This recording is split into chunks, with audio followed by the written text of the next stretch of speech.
Hello there, everyone. So I was just about to start when I realised I hadn't turned my mic on. Ooh.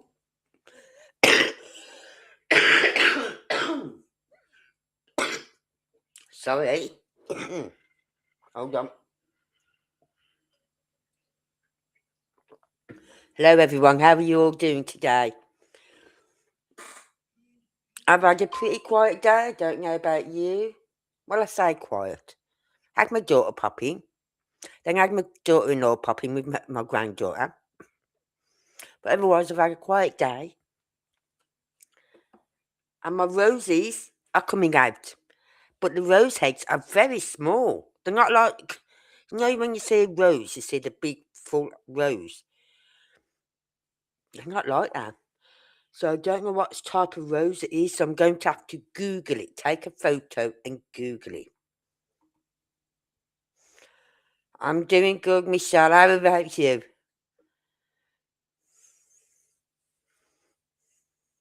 Oh dear. So last night we was talking about, I was playing the interview that Fred, Ryan Finds Truth. Now I like Ryan Finds Truth. I found that channel before Ziggy, to be honest with you. Because I remember being on Ziggy's chat, when Ryan comes up in the chat. And I thought, oh, that's nice to see Ryan finds truth here. You know what I mean? But after that, like I said last night, when she did that live, after they had their little spat, after Ziggy and Ryan had their little, Ziggy had their little spat about Ryan. And she sat there on a live and said, anyone who's subscribed to Ryan, who's also subscribed to me, either unsubscribe to Ryan or unsubscribe to me, or something like that. So I went on to it and I was clicked the unsubscribe, Ziggy. Yeah, I am unsubscribed to you that very night. The night you told everyone to unsubscribe to Ryan Finds Truth. Just because you didn't get what you wanted. So go fuck yourself, Ziggy.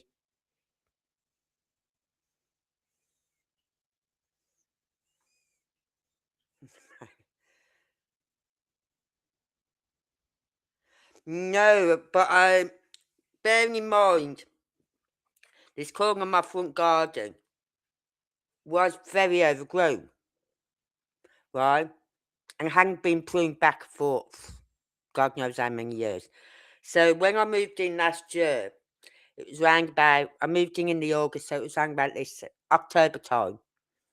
My son got me these pruning clippers, and I went out and I pruned the bush back. I thought I did a bit of a brutal job on it, but obviously I didn't. And I pruned the rose bush back as well. And I thought, I hope I get some roses on this. And I have, but they're so dainty. It's not like I'll have to take a photo of it and show you on here, because it doesn't look like a rose, but you know it's a rose because it's a rose, because it's got a fucking thorn bush. And how do I know about the thorns? Because one went in my fucking finger on Monday. Bastard. And then my granddaughter was going, oh, Granny, did you hurt yourself then? And I was fucking blood. I went, yeah, I did, sweetheart. She come up and gave me a cuddle. That'll make it better, Granny. Oh, sweetheart. I'm not wasting my coffee on fucking rose bushes. But then again, if I've got any of that coffee after I've made the coffee, that grind that yucky stuff after you've made your coffee, yeah, I'll put that on it.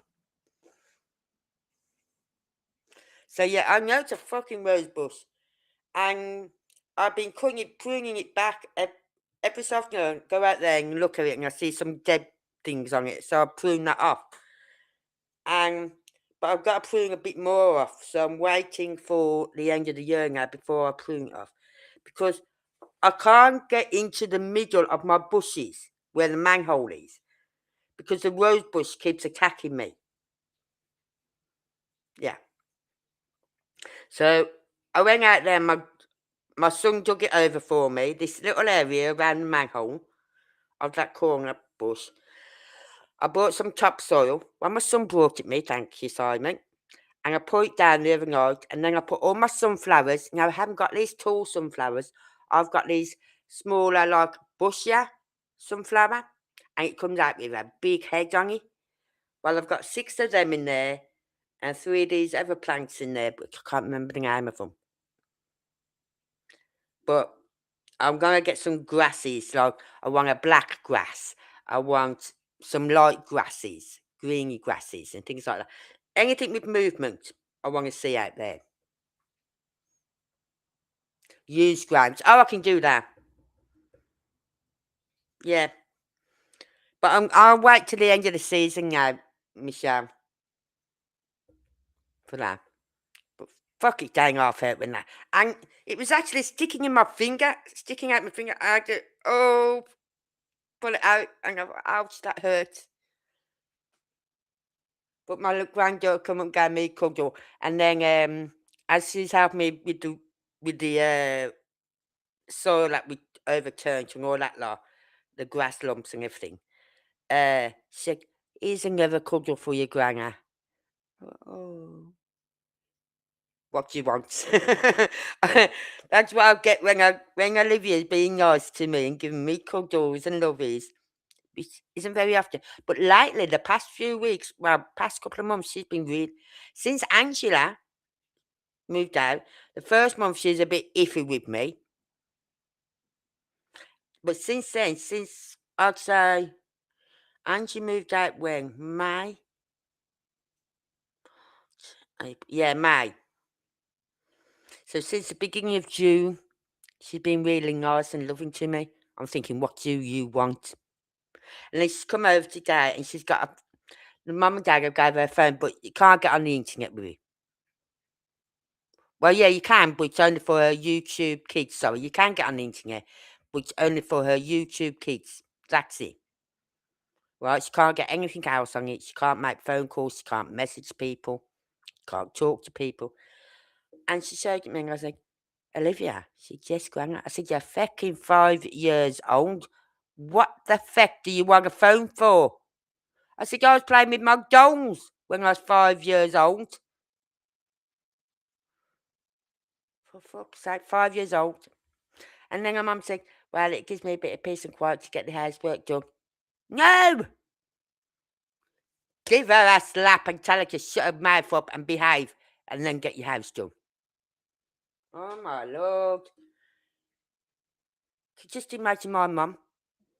Mum, I'm bored. Go and do your writing. Because before we went to school, we didn't have nursery, remember? So we went to school at the age of 5. We didn't have nursery from the age of 2 to 3 and 4. None of that. So your parents taught you. I knew how to write my name. I knew how to write my address. I was the only one in my class who knew how to, in my, what their class is year 1 now, right? Not reception, year 1, primary 1, right? I was the only one in my class who knew how to spell tricycle and bicycle because my mum had taught us. You know what I mean?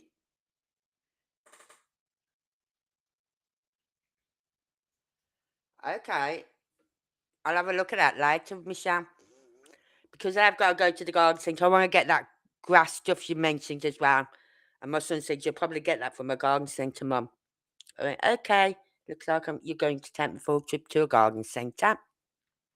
He went, who, me? I went, yep. I said, well, who else can take me to the garden centre? My daughter can't yet because she hasn't passed the test.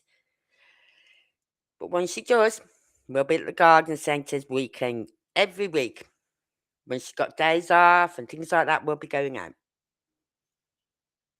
Anyway, last night I was playing the video where Ryan Finds Truth was interviewing the sister of Fred Hill. Now, you all know me, I don't like Fred Hill. I think he's a waste of space. Right? Fred Hill is the neighbour who lived up the hill from Candice and Don. He's the rug dealer up there. Yeah, he's the rug dealer. So, I don't like him. And then you got Ziggy saying who had that little spat with Ryan just because he wouldn't release this information he found out. He wanted to put it out himself first, right? And then she could talk about it. Then she'd see it on his channel, and then she could go on her own channel and talk about it. She didn't like the fact he wouldn't give her the information beforehand. That's what I understood it to be. I'm true that is, I don't know. But I do know they had a big falling out. So then she gets in with Fred and all this stuff. And Fred and her, over the past, since they've been married, if not before, but they got married, have had digs at his family, his sister, his mom, talked about his mom and his dad and other people, right? People who aren't even involved in this case, right? But they live up that way. Yeah, Fred Hill, if you ever get to hear my videos, you were the only one who put yourself, you've done it, you put yourself on Ben Hill Road at all different times of the day. Did you not? Because you put yourself on the road when you saw Andy Bernard, you put yourself on the road when you saw when Candice come up to your house, you put yourself on the road all over the place, right? You're the only one who put yourself on that road at that time when Summer went missing. No one else, just you. So you want to sit there and accuse your sister of killing her husband, which we know she did not? Then think about Summer Wells. What do you know that you're not telling us? And don't try and fob Donna off like you have, sending her all over to this other area of Hawkins County, right? Well away from Ben Hill Road. It's like, don't go look round there. No, you need to be looking over here. That's what you've done.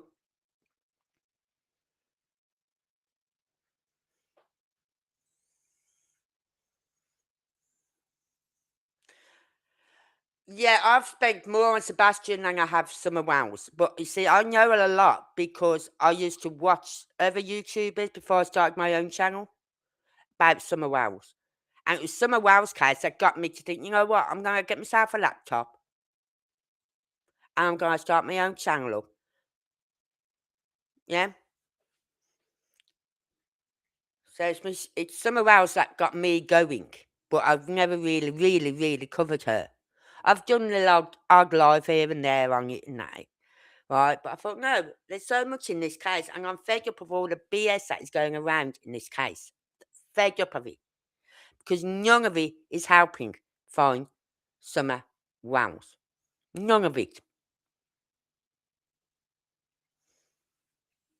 But you got Donna, Reverend Donna, saying, and this is why I don't listen to her. I don't think I even subscribe to her no more. Reverend Donna Serafina. I don't think I am.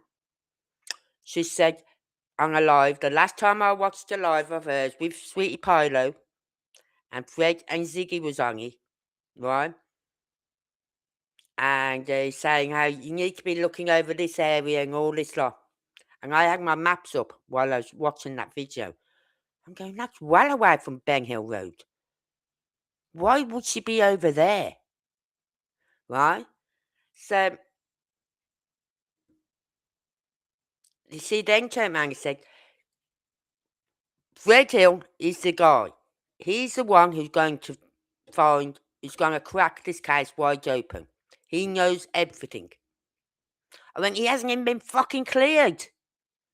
No one on that road, on Ben Hill Road, who lived on that road at the time, has been cleared. And if they've not been cleared, they're fucking dead. Simple as. Right, yeah. And it's because the reason these two cases are so crazy is because of all the BS that's been thrown out there. All the distractions. And the only ones to suffer, like I've just sat and watched Six Up. Now she's a channel that reviews other channels, right? Now she's got a good following, which is fair enough. If that's what you want to do, that's what you do, right? And she's covered Ziggy a lot, but then Ziggy has rang her mouth about Six Up as well. And I'm thinking, she's sitting there. I'm listening to a live from Ziggy's from, I believe it was the other night. I'm not sure now. And she's going, I'm not on YouTube no more. So what do you want, right? Do you want me to come on a live myself? I'm going, hold on. Just stop there, Ziggy. Have you just heard what you said? I'm not on YouTube anymore, but you're on YouTube. You're on YouTube because you're mouthing off about Ryan, but then you're saying you're not on YouTube. So make that make sense, please, Ziggy. Please. No. And there's a lad, right? He used to come on her channel, watch her channel, right? I'm sure it's Ziggy. I apologise if I'm wrong, but I don't think I am. And this lad had learning disabilities sort of thing. And he wasn't a lad, he was an older lad, put it that way. And he used to send her money, everything. And she had letters from his carers, his caregivers, his mother or whatever, right? Telling her to stop interacting with their son. Because she's taking money off him, he's such a lovely lad. Yeah, here's another $100, you know what I mean? No.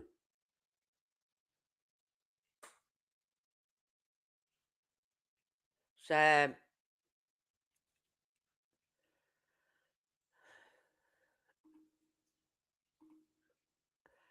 anyway, I sat there today and I thought, I'm going through a lot of the old Summer Wells videos. Like the first interviews they did with the news people and all that lot. And Brian Yankton. They did one with Brian Yankton. Well, John did. A couple of months after, I think. Oh no. Apparently, when he did the interview with John, I'm not joking. I sat there and I watched this interview which Brian Yankton did with John. And I might play it actually because it isn't a long one. But Brian Yankton turned around and said, it's been 5 months now. And John turned around and said, 5 months? Yeah, 5 months. Wow, I didn't know that. This is your daughter and you didn't even know how long she'd been missing for? 5 months? You didn't even know it'd been 5 months that your daughter's been missing? I swear to God, when I heard him say that on that video today, I thought, what?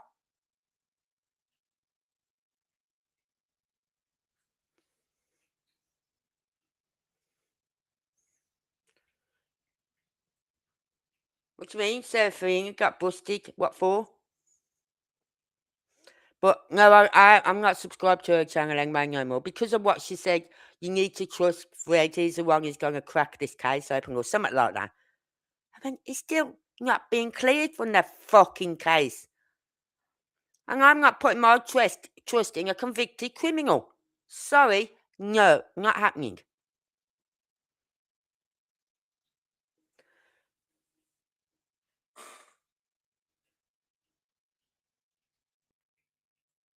I'll do my homework on people. I'll watch their videos. And I'll only put my trust in people I've watched.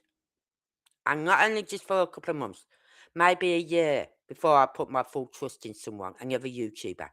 And at the time, Fred wasn't even a YouTuber. It was Ziggy's channel. Beginning to think straight. Think Acknight is well. Is as well. They have done nothing in either case. Acknight isn't in Summer Wales case. Well, they are, aren't they? Yeah. Yeah, I see what you mean.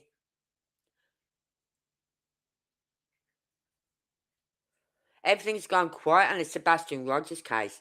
That's why I haven't really covered it lately. Well, a few weeks, about a week ago was the last time I covered it. And I'm trying to find new info, new videos that I have not seen. You know what I mean? To look at and to watch. But I can't find any. Yeah, actions speak louder than words, Michelle. So, well, let's put this up.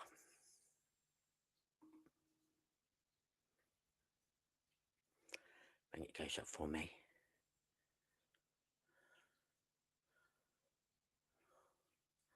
Right? Possibility number one. There's loads of possibilities, by the way. I'm only pointing out 3 tonight. There are more, which I will cover. Right? There are more possibilities.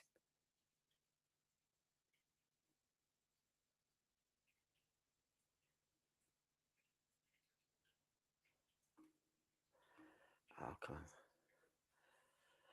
I know MC said going to do other cases because his views are suffering. MC. Well, he used to do other cases. He needs to. You know what I mean?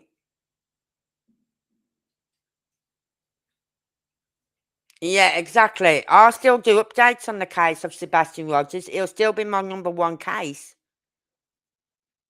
And I will still look into updates and have a go over the facts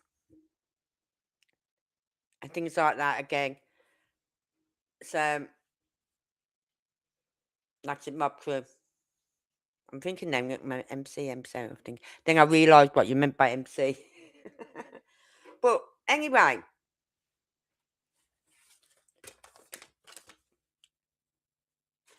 it's sad to say, and this is what they want. This is what they want the YouTubers to do: is to stop talking about Sebastian.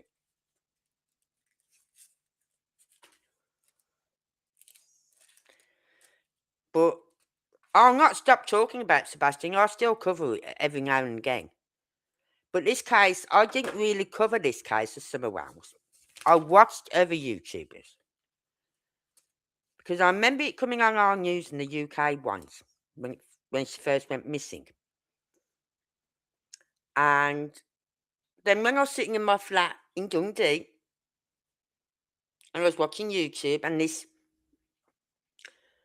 thumbnail come up with Summer Wales' face on it, with the name Summer Wales and all this, I'm thinking, fuck, she's still not been found. And I think we're going on 2 years by then. Right? Yeah, he's saying, yes, I've seen that. I haven't, well, I've seen the thumbnail, but I haven't seen it, the video.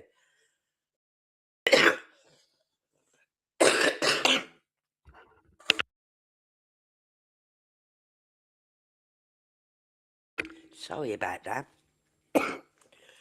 Give me a second, I'll just go and get some juice.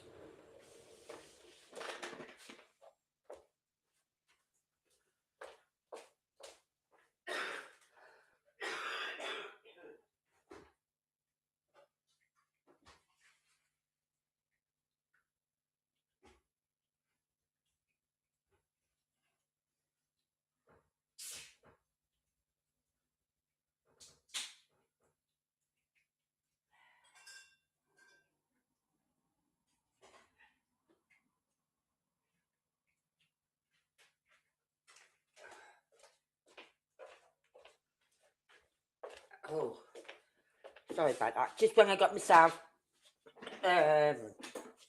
One of them Costa drinks, classic latte. You know, the Costa ones in the cans. I like them.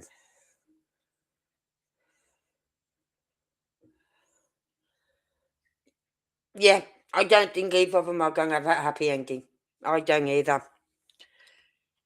I'd like to think so, but my gut is saying no. My heart is saying I'd like to think so. I'd like to think Sebastian will be fine. I'd like to think this little girl will be fine.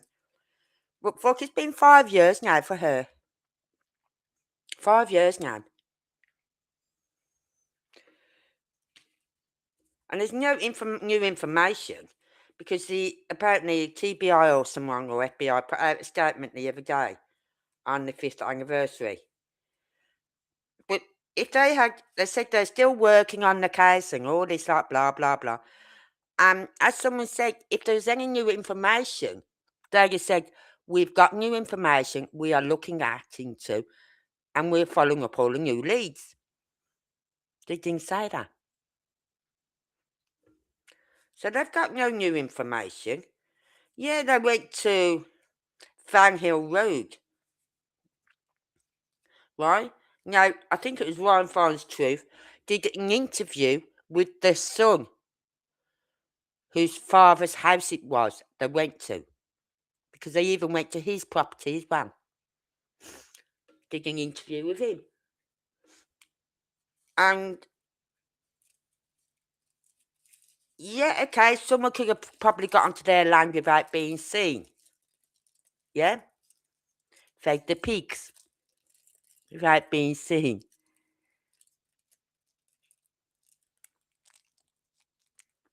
But they were saying, like, when all this was going down in Van Hill Road, oh, they're taking bags and vans and trucks of dirt away. No, they weren't. All those trucks of dirt that was being took away was from another property next door where they're doing some construction work and things like that. Yeah, both kids just went poof, never to be seen again. Now, this is where I'm looking at tonight because I think I've got three possibilities tonight. There are more than three. But the first one is, was there an accident in the home? And I've mentioned this before when I have mentioned Summer Wells. I have said, could there be an accident? Right? Because it had been known for her to climb up them ladders onto the roof with her brothers. Could she fell off the roof? Could she fell down them fecking ladders going down into the dungeon? Could she slip going down there? Right? Could she have hurt herself in that house was a danger zone. It wasn't a house, it was a danger. It should have had danger all over that house. Let alone outside. But people are saying, you don't understand that people who live up on these hills like that, that's how they live. I'm sure they don't all live like that.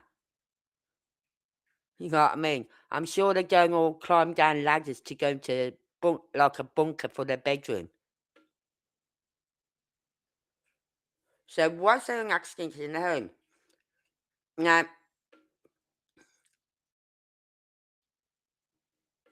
what's her name? Brian Enton touched on that. And John was going, nope, nope, nope, because Candice knows too well. If anything was to happen, she knows to phone the police. She knows to phone the ambulance. She knows. No, she wouldn't. You forget, John. We know. You forgot. That you had CPS on your doors.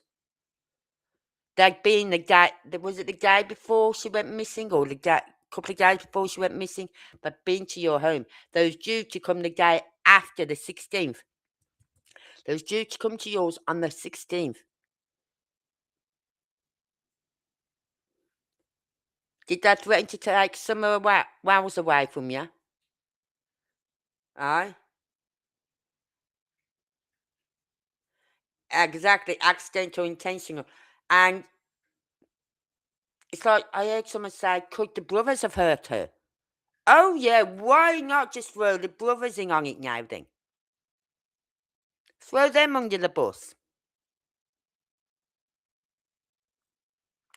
right?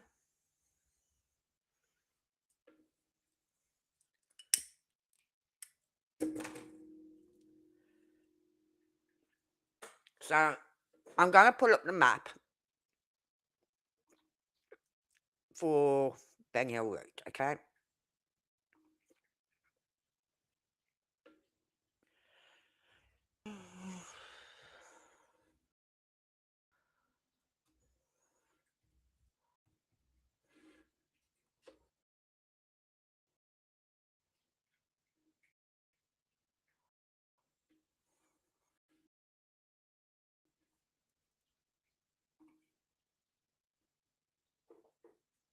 And one night this week, it'll probably be tomorrow, we'll look at the video of the house. It's Chris McDonald done, right? But he didn't release, he done it about 2 or 3 months after, about 2 months or so, he went there. After some hours went missing. But he didn't release it into 2 years, 18 years, 18 months to 2 years before he released that video. Because he works for the cold case team. He couldn't go there and then release this video straight away because they needed to know, keep that video as proof when if they was called in as a cold case team.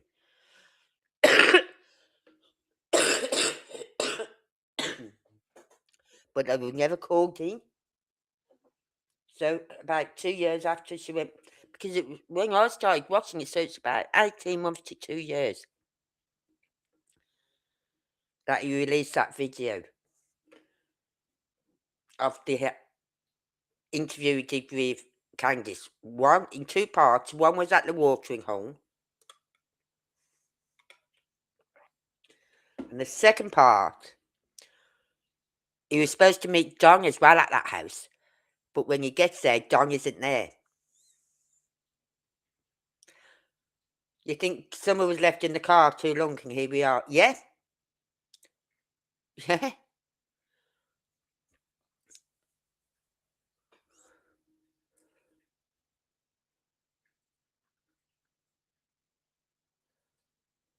There is no forensics on this case. There is no forensics at all.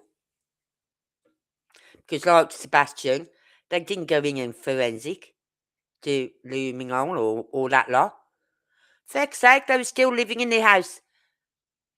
They never cleared them out the house to do a forensic search on the house.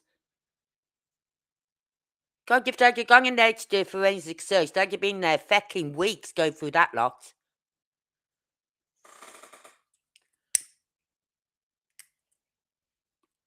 So we know they didn't do no forensic search on the house. Did they even do a forensic search on the property itself?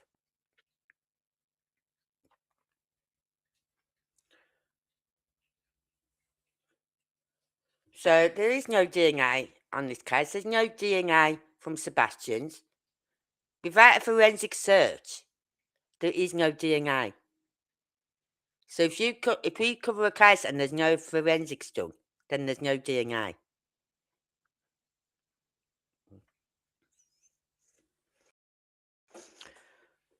So was she left in the car too long? Did she come get out the car? Did she have an accident at the watering hole and she died in the car? And that's the cover up. But that's another one. That's another possibility. We're not going to that one yet. But yes, she could have been left in the car too long in that heat. And if you're listening to Chris McDonald's, I've never noticed this before, but I was watching it where he was breaking down that video. And she said she pulled up and she opened the 2 doors. Her side door, the driver's side, and the side where Summer was. Why would you open 2 doors? Summer's not in the front, she's in the back, so you only need to open the one. So why was there the need to open 2 doors?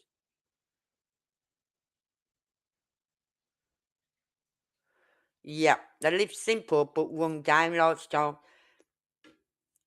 Yeah, it's like when I listened to Chris McDonald said it as well.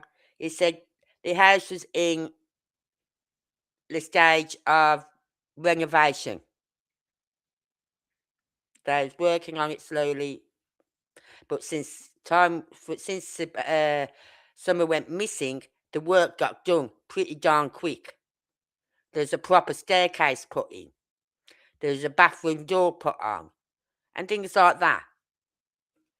So all those jobs that needed doing got done after Summer went missing. A bit like Sebastian. After he went missing, what did the parents do? Oh yeah, they put cameras.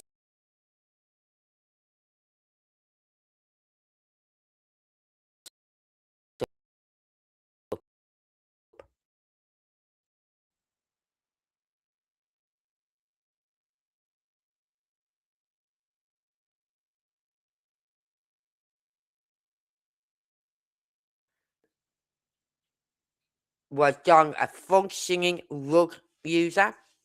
I don't know. Because you do get these people that are like functioning rug users.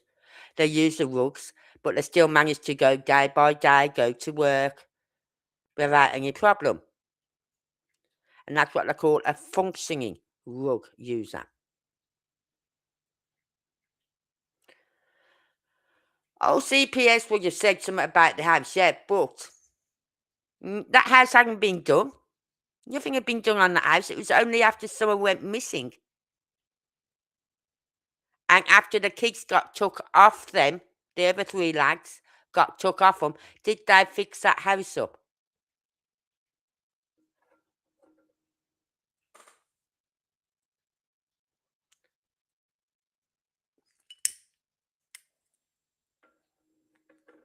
Yeah. With Sebastian, Katie and Chris put cameras up after he went missing. With Summer, they literally done the whole house. They put proper stairs in, they put door on the bathroom because there's no door on the bathroom. They could be in there having a shower and everyone would see them when they walked in. There was no door, there was no privacy. The bedrooms were, well, they weren't bedrooms. There's just a room with a not even proper bunks, they've made themselves, which I can understand. If you know what you're doing, then fair enough, make your own bunk beds. Right? So, if I had the money and the know-how, right, I'd put 2 cabin beds in my kids' bedroom, one either end. So there's 2 cabin beds going along the one wall, sort of thing. But I don't know how to build a cabin bed. So I got bunk beds, a couple of years ago. And they are now sitting in all took apart in my cupboard, waiting for me to go in and start their bedroom. But I've got to get some paint stripper for that bedroom because after Angie moved out, there's so much damp in this one corner. I'm not joking, it was horrendous. And all along this one wall, so much damp on the skirting board. My daughter said, "Mum, you can't go in there and sand that down. You need to put paint stripper on." So, and then still wear the face mask. And then once the paint stripper's done its work, it'll just peel off. Right? And then you can sand it down. But you can't sand that down like that because the spores will just fly up everywhere. So it's a lot of work need doing in that bedroom. So I've got to get the paint stripper for that before I can even paint the skirting boards. And the window frames, I've got to paint strip the window frames because of all the mould that was on the window frames. because she wouldn't open a window. There's no air circulating in that bedroom. No.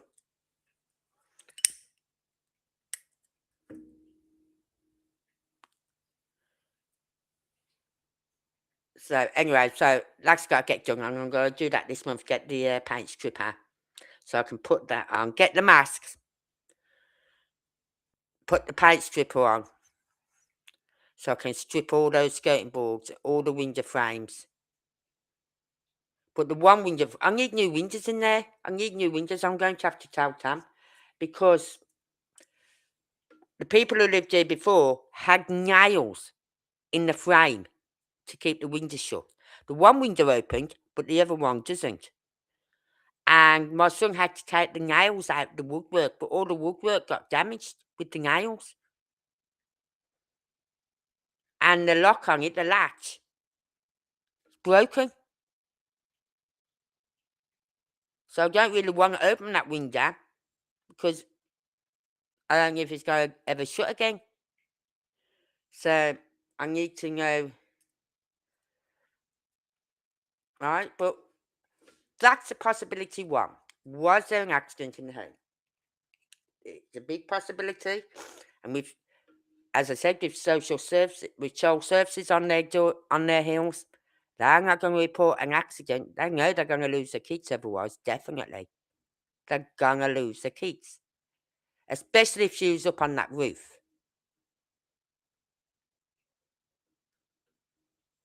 And then there's possibility, what's the second possibility? I can't remember what the second one was now.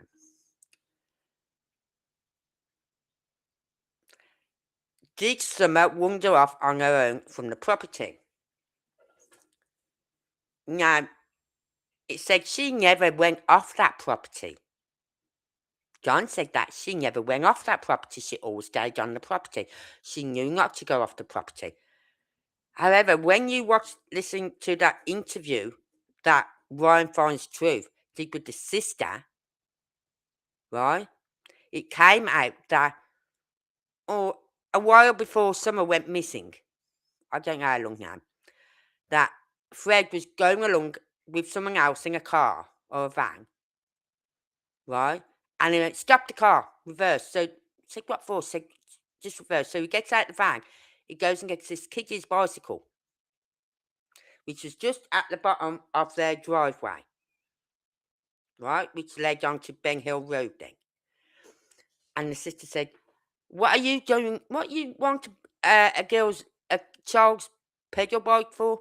And he turned around and said, Don will know. Right? Now, this was before she went missing. Yeah? So, if her bike was at the bottom of their drive and the gate to their property is at the top of their drive, how did her bike get down the bottom if she never rode it down there? How did her bike get down the bottom?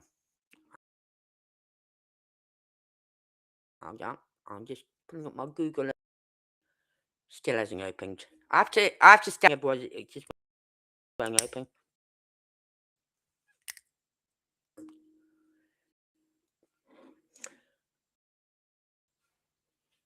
Right.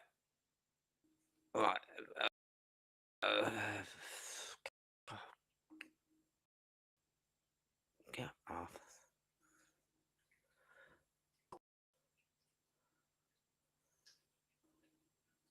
Thank you. On my maps then. Don't fucking do that to me, you little shits. I've got to take some things off this map because this was used for something else. That can be took off. That can be took off. Then I've got to go to, is it 110? I think it's 110. Yeah.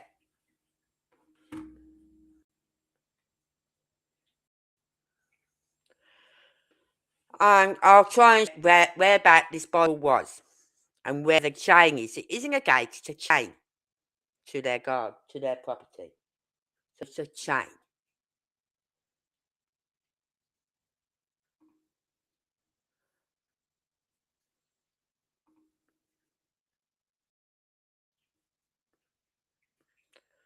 So I'm just going to share this with you. Okay, go back up to here.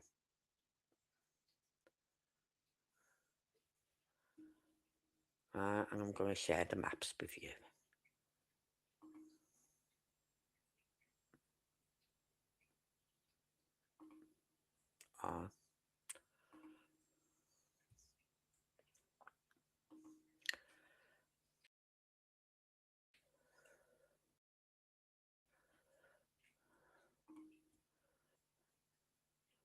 I'm sweating. I don't know why. I had the heating on ages ago, but I've changed it up ages ago.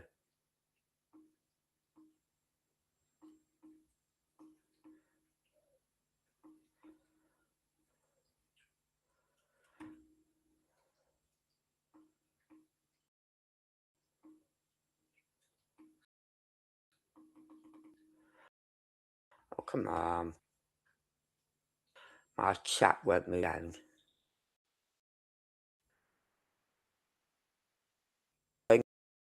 On with my StreamYard at the moment. I mean. You think it smells of accidental neglect? Well, let me get on to the third possibility. I'm going to throw a spanner in the works.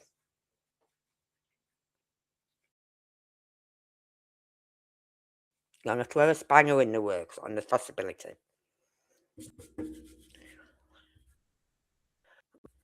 I'm trying to get this to work so I can get my map up.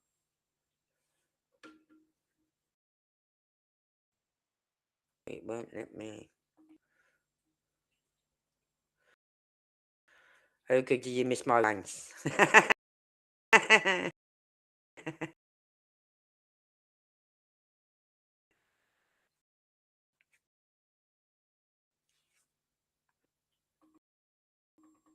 Come on. Work, you chick piece of shit.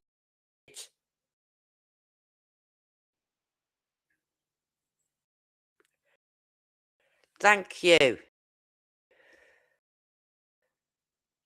Oh, come on. Oh, God, it's not letting me do anything. Fucking heading. Let me share something, will you?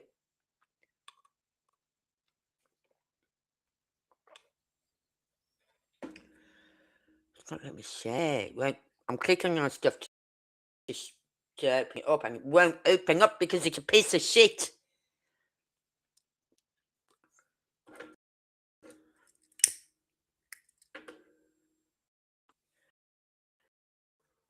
Come on. Share screen. Share screen. I'm clicking on the share screen, okay?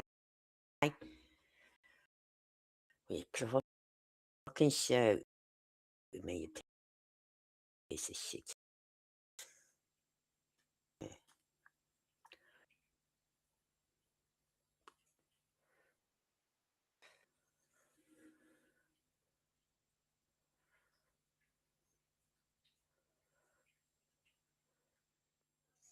Please, share my fucking maps. Oh, for fuck's sake.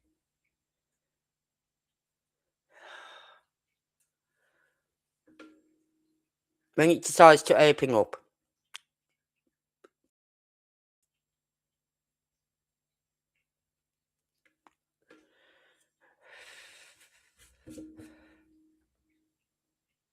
Thank you. Thank you, you piece of... What is this?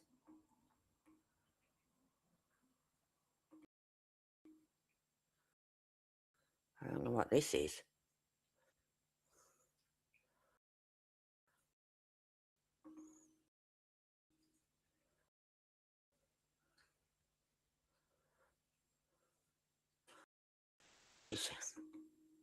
Come on. Hide. I don't know what you are, so fucking hard. Hide. I'm clicking on fucking hide.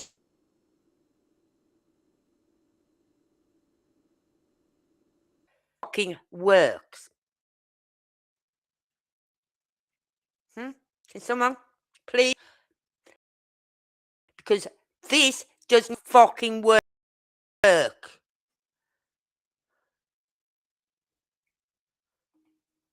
Oh, thank you. Finally. Right.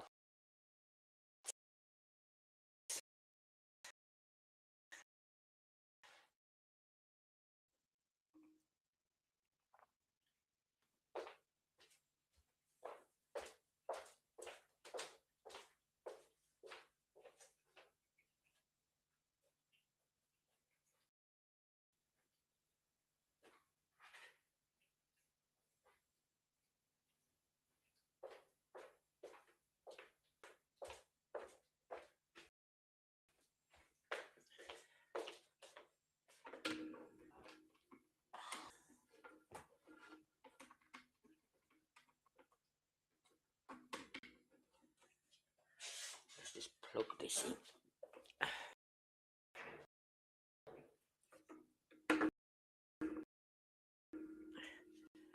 Let's just plug this in. It's the thing I like trees. Just plug it in and charge it. Right.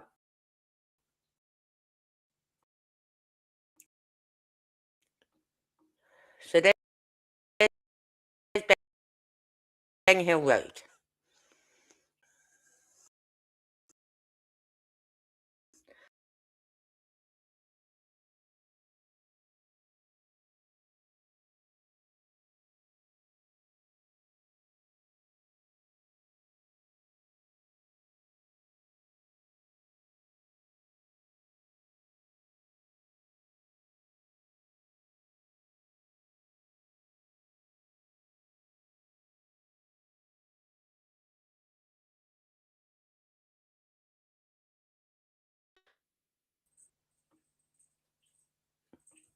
This area. In proper focuses and everything out.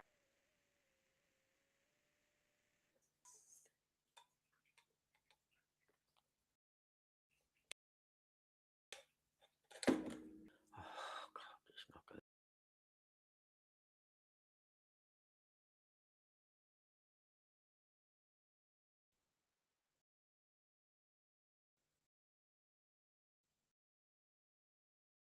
Can you do something for me, please, Google Earth?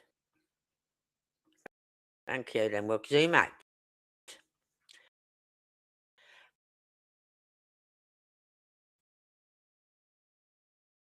There's the road here. Right.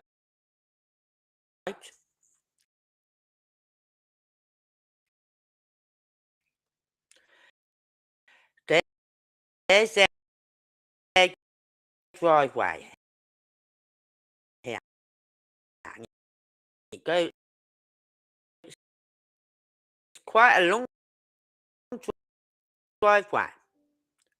As you can see, there's the entrance to it here. And the gate thing is somewhere around about here. Around about here. The gate to it. So if they're nearing up,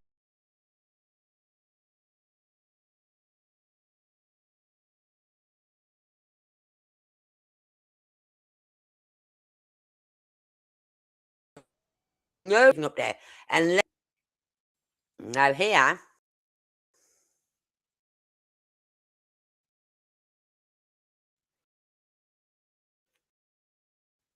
right? I think it's there. Yeah.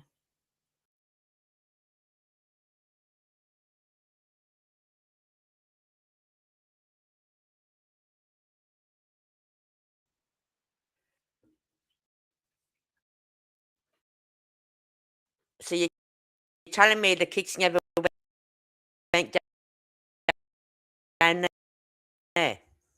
Even though there's big opening, walk down, but they can walk down it.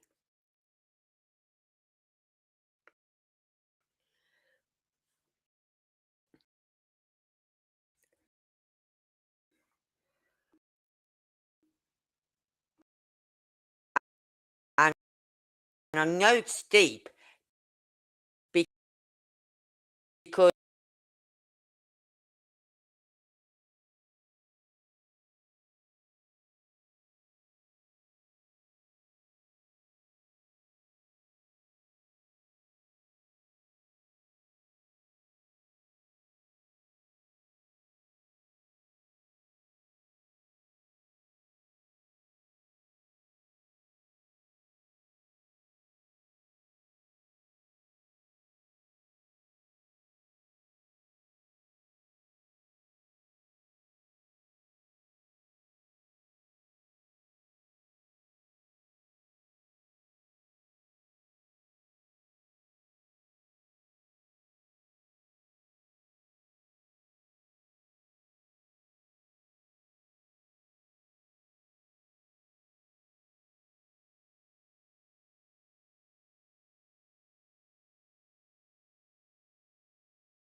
I don't know what's causing that.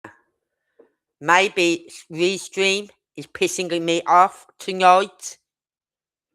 My mic's in, it's all working this end. It's all on this end.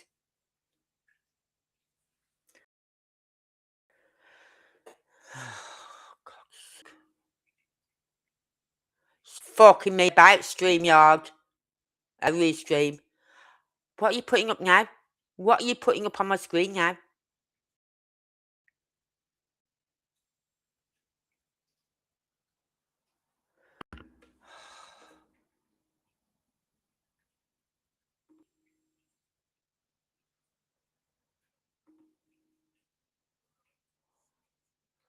Swear to God. Fuck off. Right.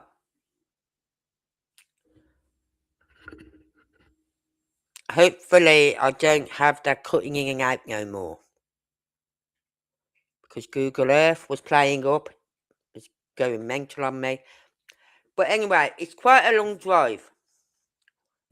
If you saw it, it's quite a long drive down to Ben Hill Road. So, if her bike was at the bottom, nearing off the bottom, where Fred Hill could see as he drove past, or as they went past, yeah, then that tells me someone would go off the property and down to Ben Hill Road, go down the drive. However, when the dogs came out after she went missing, I believe they only went to where the gate was, the chain was. That's where the scent cut off at the chain. Oh, right. It was maps and playing up Google Earth. Sorry about that, everyone. So, let me put my possibilities, move screen back up.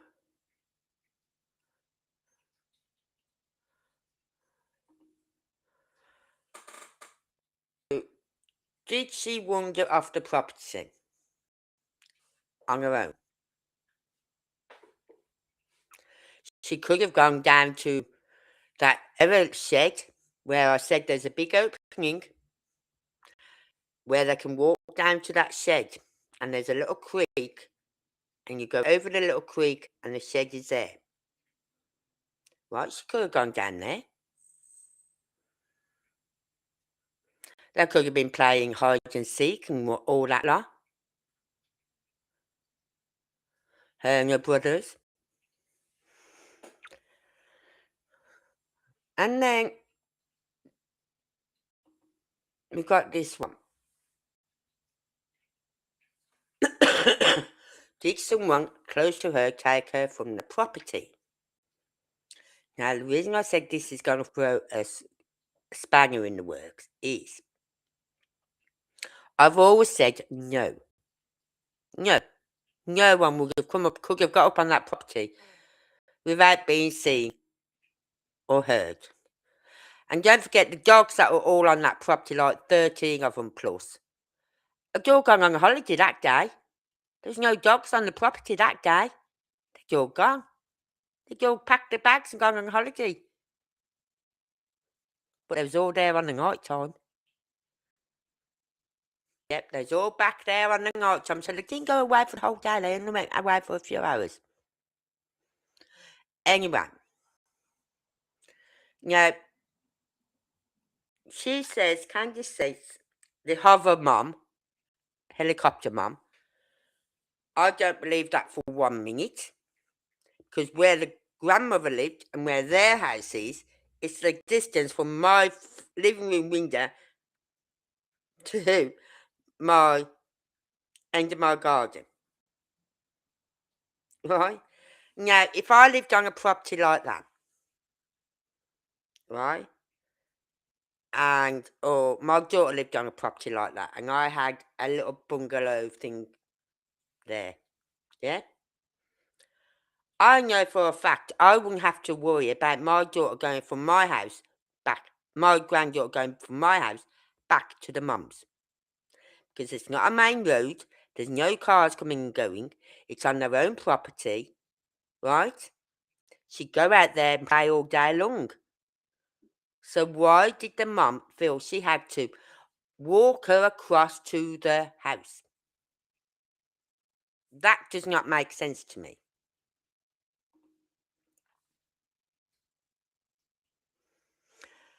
Anyway,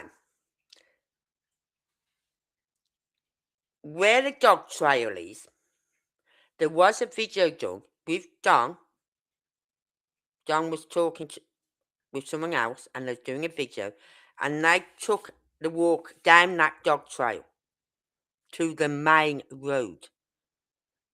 It leads to the main road, not Ben Hill Road. I think it leads to the main road. I'm not sure now. Or was it? It may have led to Ben Hill Road. Not sure. But there was a red truck seen in the area.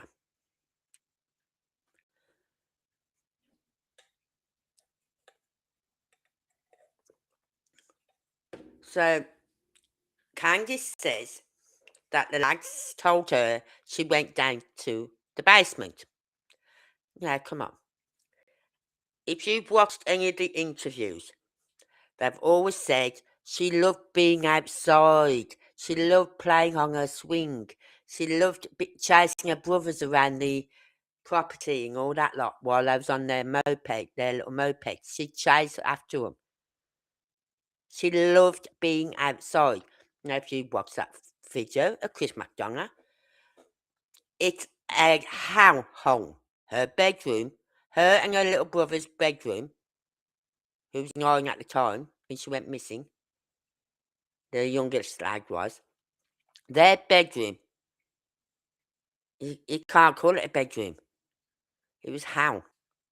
No little girl is going to want to go down there and play. Not when her favourite toy of all is outside. She loved that tree swing. She loved it. So why would, what should I do? Should I go downstairs and play in that dark, dingy hole? Or should I go outside on my swing? Right? I think she went back outside because her mum come over, brought back over, then went back to her mum's little caravan to do the brace on her knee brace. I think she's gone more than 2 minutes, more than 5 minutes. I think Candice was gone for like 10 minutes, if not longer. Right? Oh, God, my watch is telling me to stand up. No, I'm not standing up. Just fuck off. Right? So, I think Candice was gone for like 10 minutes, if not longer. And she gone out to play on her swing. Now, if someone had managed to go up that dog trail, yeah, they could have. They could have done it. It's not easy, but they could have done it. And I said, but it's not easy to get down. You're forgetting Summer Wells grew up on that property. She knew how to get up and down them trails. She knew how to get up and down them dog trails and those bike trails and all that lot. She knew. She wasn't, oh, I can't get down there. It's so steep. I'm going to hurt myself. She's going, oh, let me get down there. I want to get down there. She's a rough and tumble little girl. Right? She grew up with 3 brothers. I know how that feels. I grew up with 3 brothers. And I had 2 older sisters. And then there's 3 brothers older than me. So I grew up with 3 brothers. So I was a bit of the tomboy. I wasn't all girly. I was the ones that give me the jeans. I'll wear jeans. Rather than, do you want to wear this dress? No. I'm not wearing that dress. Oh, but you look so cute on you. But I'm not fucking cute. Give me my jeans. Where's my jeans? You know what I mean? So if someone had parked down on that road, they could have got up on that dog trail, seeing her on the swing, maybe gave her a little call. Summer, hello, come here. Right? Summer knows this person. She trusts this person. So Summer goes to that person. Come on, let's go and have some fun. Want me to shall we go here? Shall we go there? Summer's gonna go with that person. Now, bearing in mind, what I'm gonna say next is just my opinion. My opinion. No, right? No one else's. It's not fact. It's not true. It's just speculation, if anything. They could have took her down that trail and into the red truck. Now, this is where the speculation comes into. Well, all of it is speculation. When the poster was put out, there was a poster put out and it had the information about wanting to know about this red truck, right? Now, Summer used to go to the school, Sunday school thing. She was very close to the Sunday teacher there, very close to her. The Sunday teacher owned, hold your seats, everyone. The Sunday teacher owned a red truck.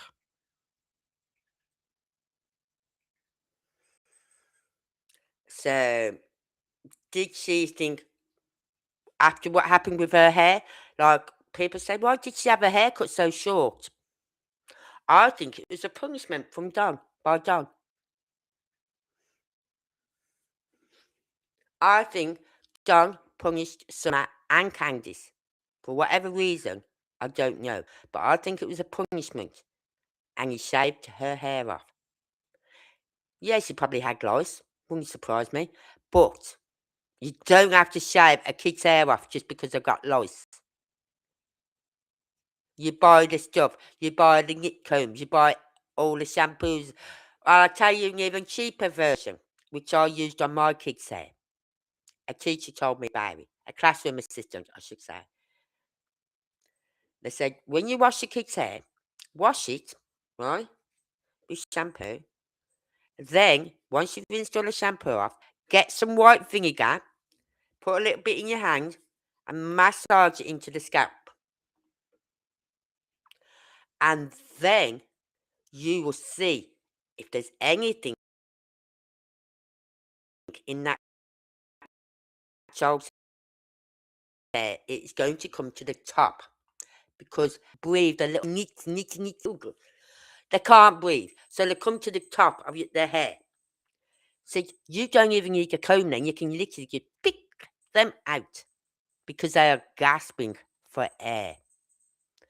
I did it on my daughter's hair when she come home from school once on a Friday after she begged me to let me go in with her hair half up, half down. She begged me to let her go in, and she come out of school that night with ugh. So I got the vinegar and I rubbed it in the hair. Then after that, I did use a comb as well to get any eggs out, right? After that, I shampooed it again, put conditioner in it, not one bit of Lysol, whatever you want to call them itchy things in her hair. And it took me a matter of 10 minutes to shampoo it, put the vinegar on, comb my hair through with the vinegar to get them all out, and the eggs and whatever else, if there's any eggs there. There shouldn't have been, because there's only in there a day. Because in the morning, she had none in her hair. Because I combed her hair in the morning, I knew there was nothing in her hair. So what she come home with is what she picked up from school on the Friday. And so I knew there was no eggs in there. But just be on the safe side, took me 10, 15 minutes. You don't need to shave someone's hair off. You don't. I think that was a punishment. But for Candice as well, I think it was a punishment.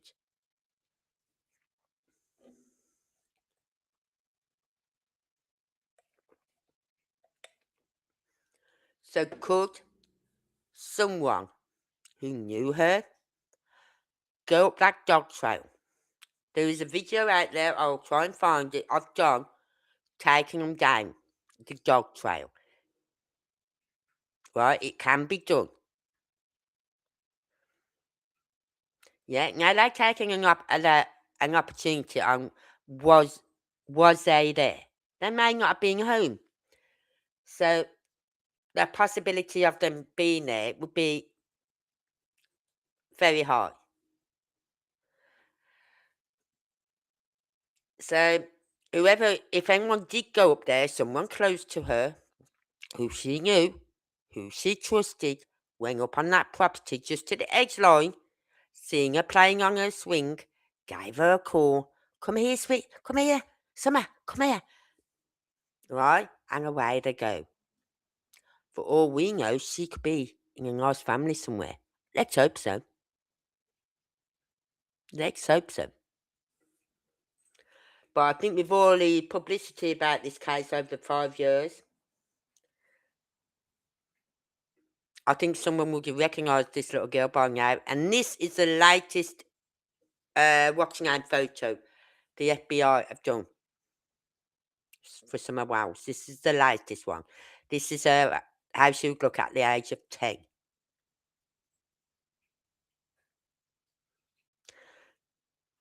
But that red truck, when you think the Sunday school teacher, Robbie, that's her name, yeah, Robbie, had and owned a truck. What she was doing to the flyers, any flyer that mentioned a red truck, you know what she'd do? Mark it out. Mark that information out. And someone pulled her up about it once and said, well, it's of no importance. Yeah, it is. It's a fucking red truck. Someone's seeing a red truck in that area at the time that she went missing. So yeah, it is of importance. And what gets me as well is when they first mentioned about the red truck, they said they are in no trouble. They could be witnesses, if anything, to what might have happened. You know, no one's come forward. Now, if I was driving a red truck and I pulled over for whatever reason, I don't know, pull up a map or something, or get some out the back of my truck to eat, whatever, a drink, whatever, and then carried on driving. Then I heard about this case. I thought, oh, I drove past there earlier. Oh, I think I'll phone the FBI. Because you got nothing to worry about. So why hasn't the person who owns the red truck come forward? So let's think about Robin, the Sunday school teacher. I can pull up an interview by, I think it was with Chris McDonough. I think he interviewed her. He did a lot of interviews, right? Oh, God.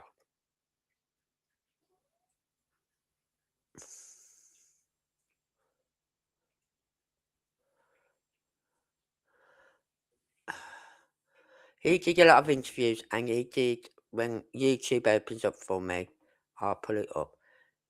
So, could someone have come up to that party line? It's taking a chance that someone was there, or if someone was even outside in the garden,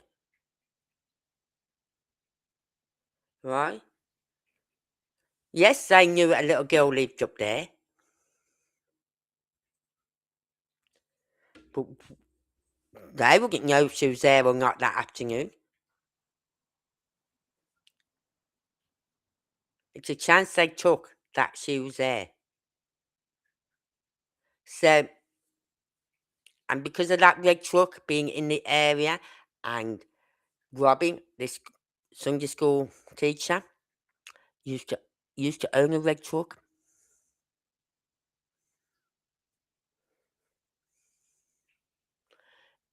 I think the chances are very high that she could have been waiting.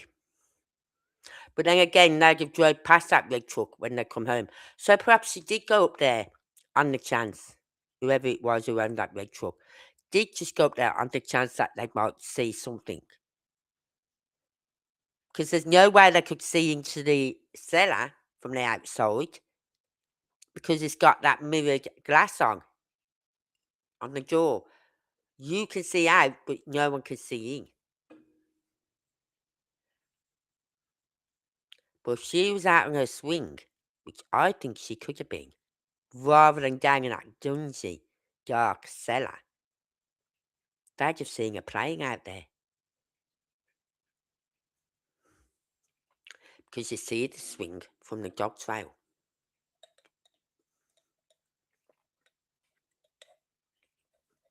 This is why I say I think when Candice went back to her mother's caravan, they wasn't sitting outside.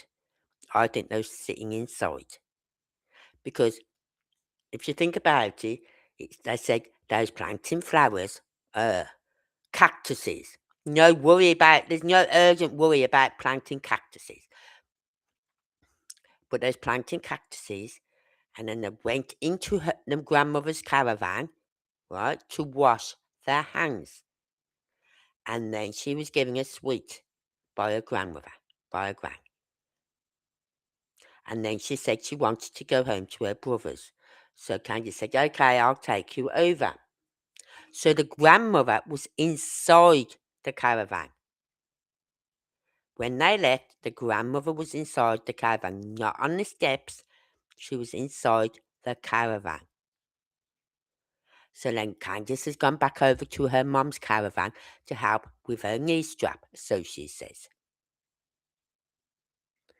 Well, if she's got a bad knee, why didn't she have that knee strap on in the morning when she went to hospital? Hmm? If her knee's that bad, why was she not wearing it in the morning when they went to hospital? Why was she not wearing it when they went to the swimming area? Why was she not wearing it when they went round the shops? Why was she not wearing it when they got home that afternoon? If her knee is that bad, why was she not wearing it? The knee support. earlier. So the grandmother, I'd say, was in the caravan. Candice has gone back in, had a smoke with her mum maybe, put the knee brace on, right, and all this crap. And then 10 minutes later, she goes home. In that 10 minutes, you're not going to see anyone come up on that. If you're in your caravan and the boys are in there in that living room area, the dining area and all that, lot, glued to the TV as usual, so Candice putty, they wouldn't know if someone went downstairs or outside. That was just a guess. Where's the sister, boys? Oh, I think she went downstairs. No, I think she went outside on the swing, and I think someone who knew her, who she knew, had come up on that property through the dog trail and took her. She's not going to scream and cry because she knows the person, she trusts that person.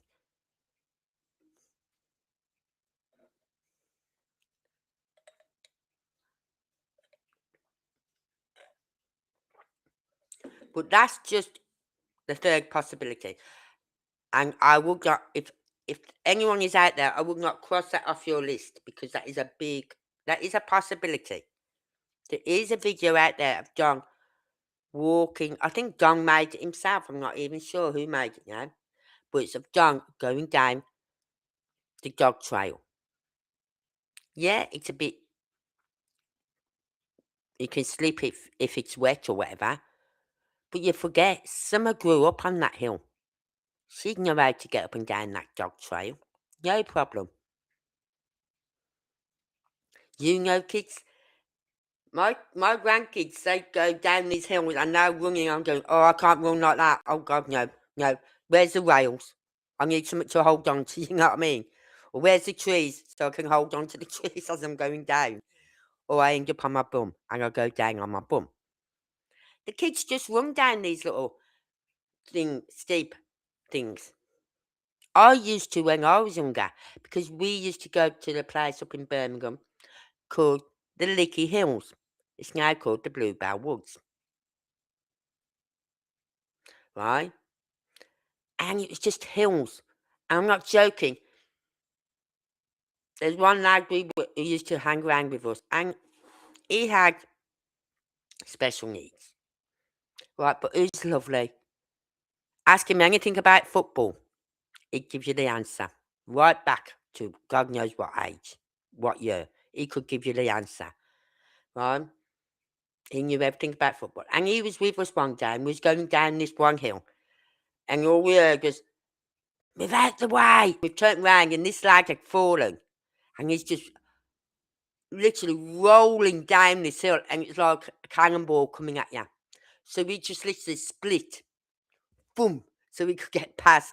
He didn't hurt himself because he landed at the bottom onto grass as well. Right? He just can't. But it's so funny how it happened. So, and even then, I was about, how old would I be? I think I was about 13, 12, 13. We'd go off for the game. My mum would not see us all day long until tea time. She wouldn't know where we'd been from one moment to the next. And this was miles away. We'd walk there. We'd literally walk there, and it was miles. Miles and miles and miles. But then because we're so knackered, we'd get the bus back home. And it was 2 buses back home. One back into the city centre, then a bus out to our house. But we'd run up and down these hills.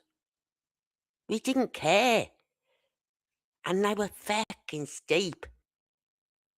I could climb them hills no problem when I was that age. When I hit my 30s, it's like, oh, I can't. And I used to take my kids up to the Lickies. Me and my husband would take the kids up there. Oh, God, can't get these hills no more. I really couldn't. I struggled to get up the hills. But when I was like 12, probably 11, even 11, 12, 13, I used to run up and down them hills, no problem. And that would be like Summer. She'd get up and down them hills, no problem.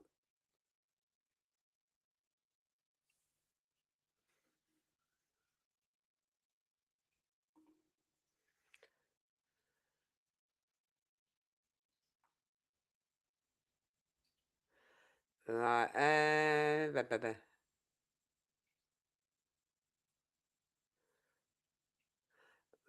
what am I looking for? Oh, yeah. Oh, God, I forgot his name now.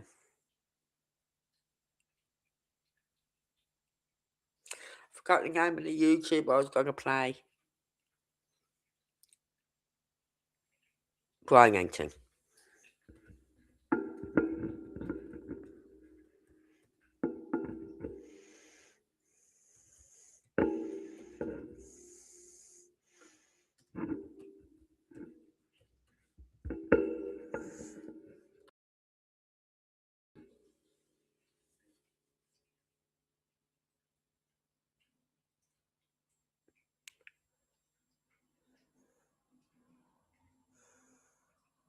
Here it is. This was put out 23 hours ago. So what it is, it's just showing you the old interview that he done with, and it's interesting to watch this, especially the interview with what Don says, and then who he speaks to afterwards about it, which is interesting.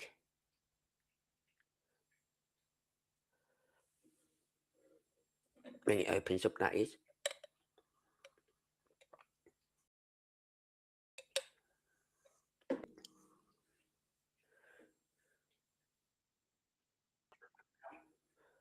Right, just stop that a minute so that I can share it.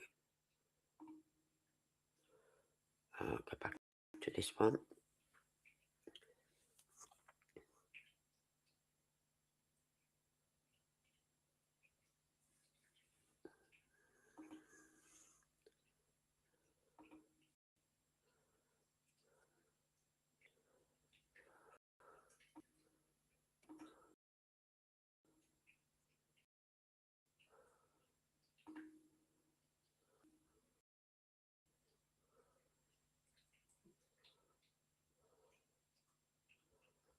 Not sharing it again.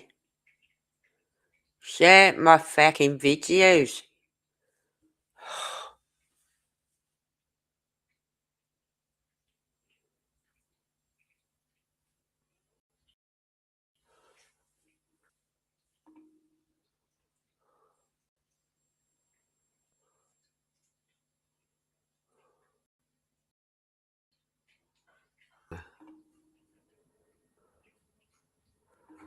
Okay, coke.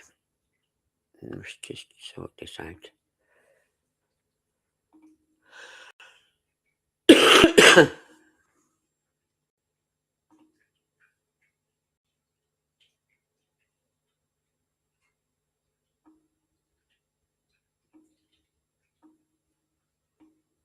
Come on. Piece of shit, this off.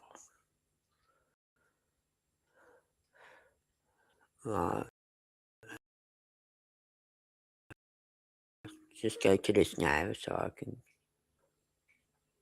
hide them. Okay.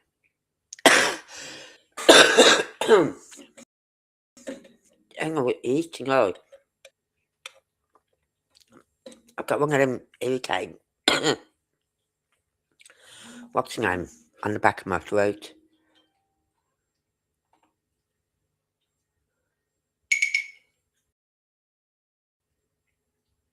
The scent, from what I understand, only went to that gate.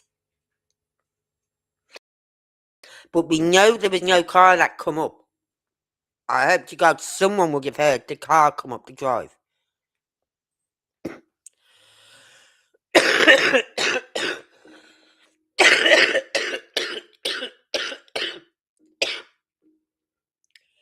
Right. So, did the car come up that drive and see Summer out on the swing? Did someone walk up that drive and see Summer on that swing? And then got back in the car, went down the road a little bit, and come up the dog trail. Because it can be done. Oh, it's so hard, it's so dangerous to get up and down the mill. They are steep. Yeah. But then this is the one thing that people keep forgetting. She lived on that hill. She grew up on that hill. She knew the dog trail. She knew everywhere around that hill because she grew up there. She went running, hiding, and playing with her brothers around there, chasing after the brothers on their mopeds. She chased after them. She knew the area. She knew where they lived. She knew them hills.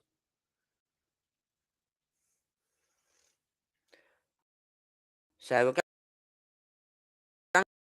to watch this and just see what he has to say. I'll put the settings on.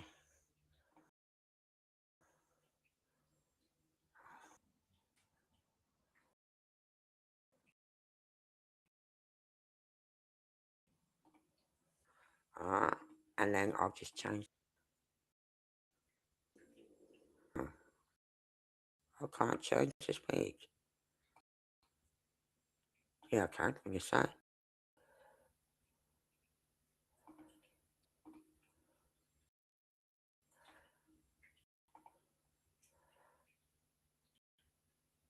So we're going to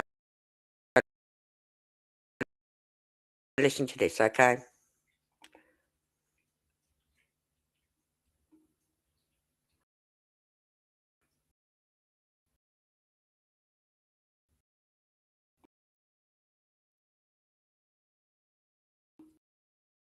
Okay.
Isn't found, and immediately there were a couple of theories What about the fuck? they were looking for red or maroon ladders. In the back, they said that was somewhere in the area, and they say the driver still wasn't a suspect,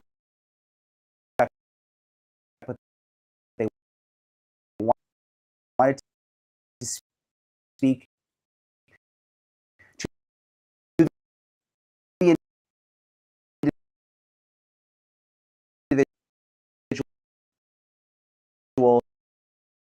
about what they may have seen that day. And to my knowledge,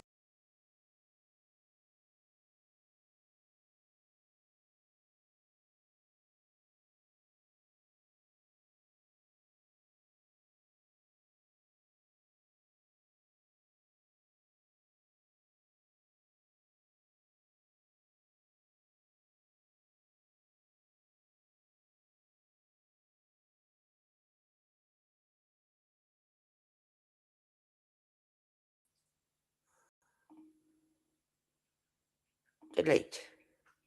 Thank you. And then what else was there? Oh yeah, there was another picture I wanted to put up, wasn't there? Let's see. Medium.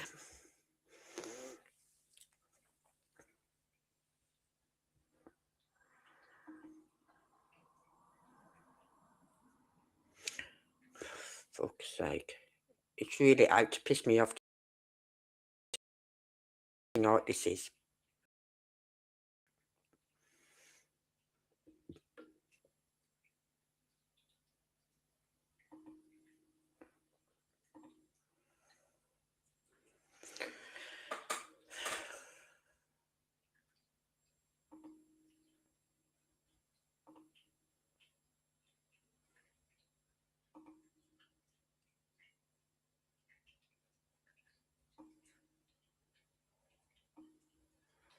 Um,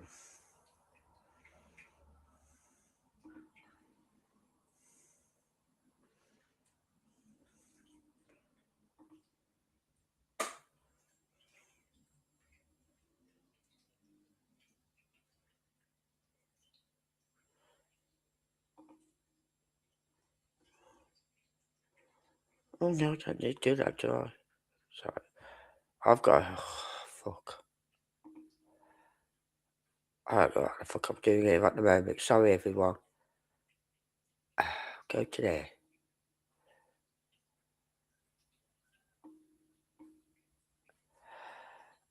Come on.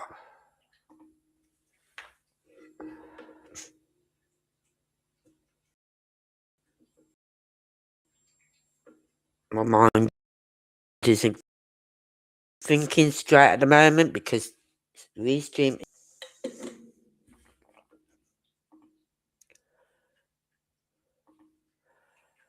Alright, so I can close that down because I don't need that there now. And then I'll open up my YouTube again.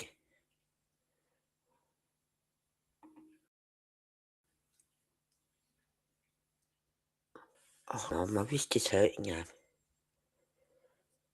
When my wrist and my fingers hurt, me, it's going fucking way. And I'm in a lot of pain at the moment with my wrist. I don't want it to rain though because I like the nice weather there. I'm trying to get my YouTube to open up so I can get the video back up and running. For some reason my laptop's playing up tonight.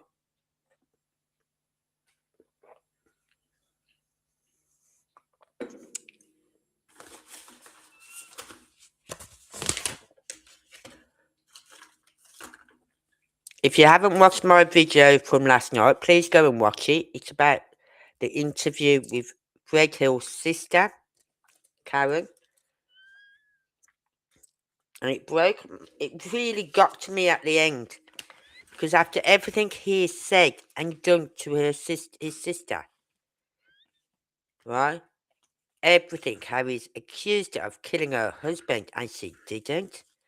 And she's got proof she didn't.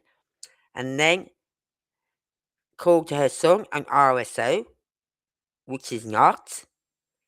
She's had a heart attack in 2024 because of all this crap that he's been saying about her family, right? And the stress she's been under.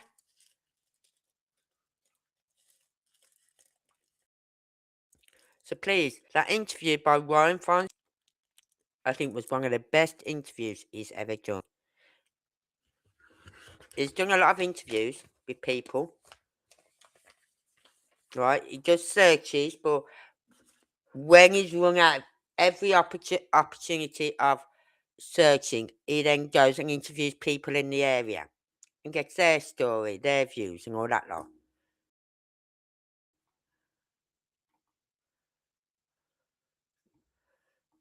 And the one of Fred Hill's sister, brilliant.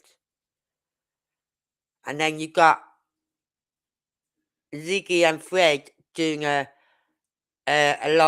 video the other night, live, saying she's not on YouTube no more. Ziggy is sat on Fred Hill's YouTube account stating she's not on YouTube no more. What the fuck are you doing then?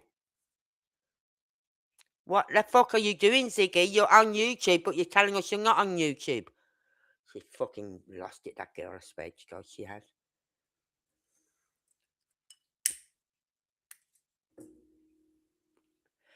Come on. Open up. So, I knew she would, because she would not be happy with what Karen said. And like Karen, the sister, was trying to keep up the payments on her mum and dad's house after they died. Right?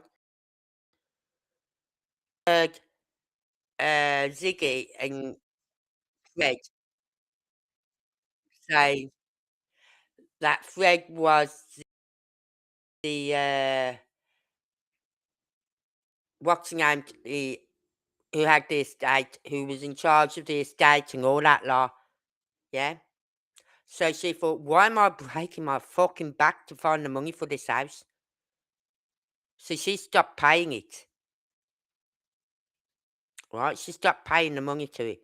Said, well, if he's executor to the house, then he obviously knows what he's doing. He can pay for it. And the house then got retook off by the bank. And he didn't like that, Fred didn't.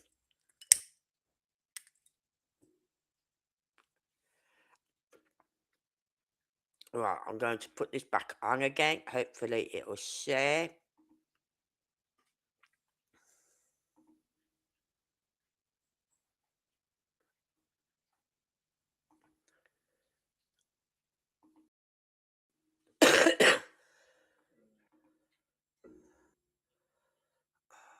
I've got 4 there.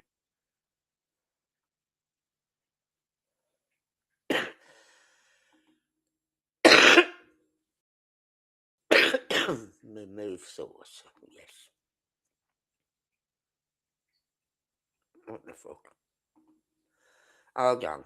I've got to remove some. No, I'm not moving. Right.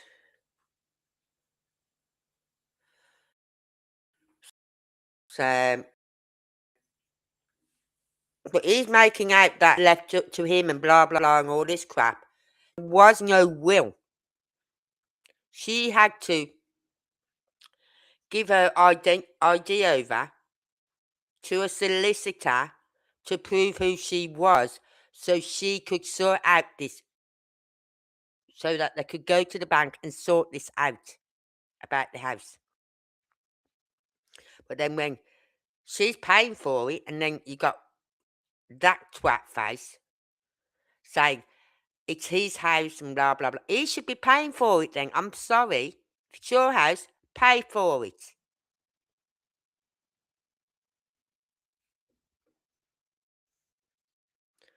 So, anyway, let's get on with this again.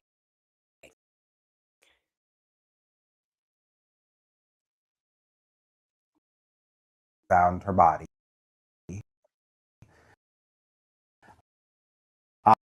Um, sort of family involvement. Now, keep in mind, Summer's parents, they have also been a complicated part of the on domestic assault charges or an order of he was afraid for herself, afraid for her children, but that ended up being dismissed. That was of 2021. This now, he has now been released from jail. Also, about a month after his disappearance, the Department of Children's Services removed the 3 children from their home and were unknown. Like a lot of that stuff is confidential. Last year, the Well said DCS dropped the case against them. They posted. Oh, no, it's going to work. Right. And there's like laws that protect cases involving minors.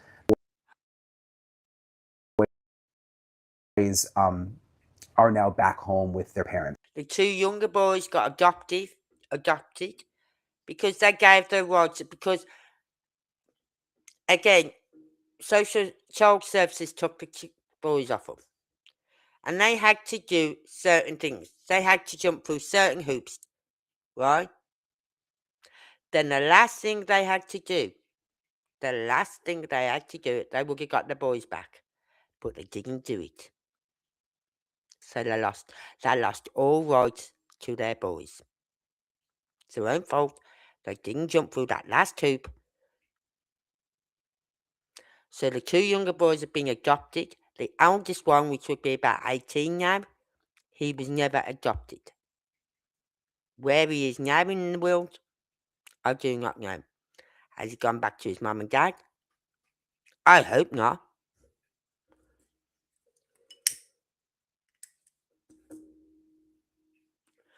I hope he's got the support which he needs to get his own place, a job, and just go off on his own somewhere. You know what I mean? He don't need to be up on that hill. He really doesn't.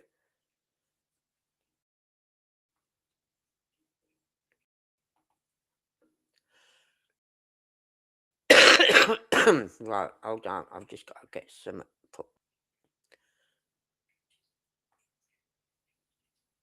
Oh, come on. I'm putting this the overlay on because then I can't be for copyright. Okay.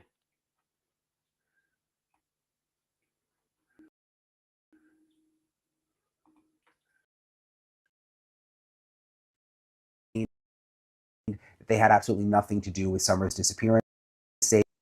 They believe that she was abducted by a stranger, anything related to Summer. But they've been under the microscope for years and years and years. And investigators say they haven't ruled anything out at this point. I actually talked with Dawn for a while back on it now with everything that's happened and all the time that's passed. Kind of just analyze what he said.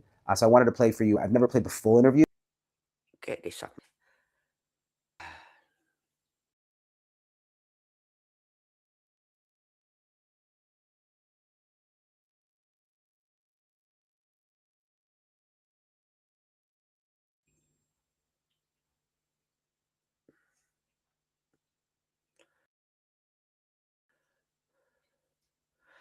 Sorry, I'm just seeing all the messages now because his stream haven't been putting up. It always plays up when it's happened for years with my wrist and my fingers. They ache and my fingers were locking. So when that happens, it used to be my knee. My knees can play up.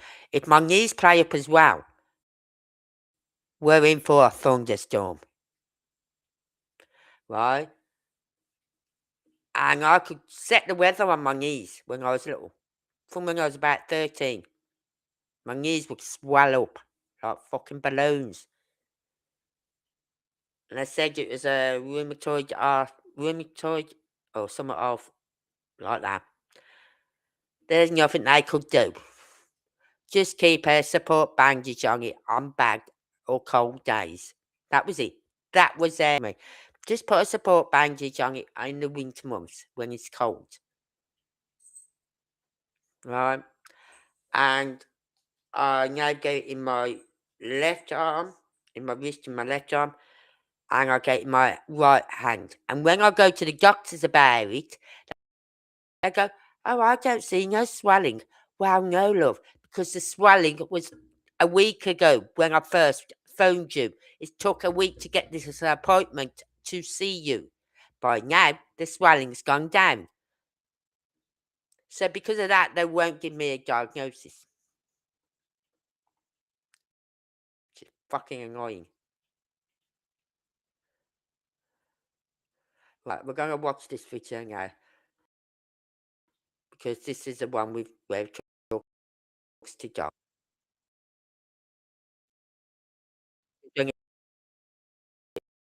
It's about 5 months.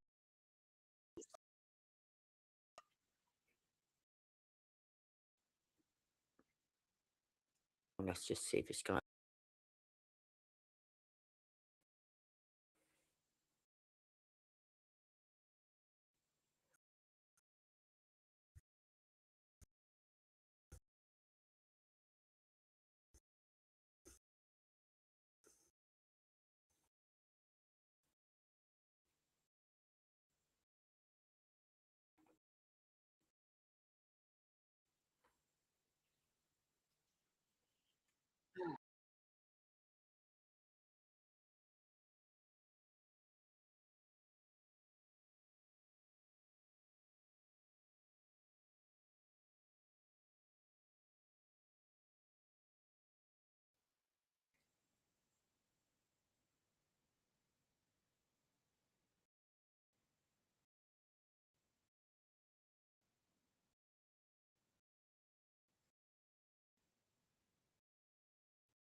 Oh,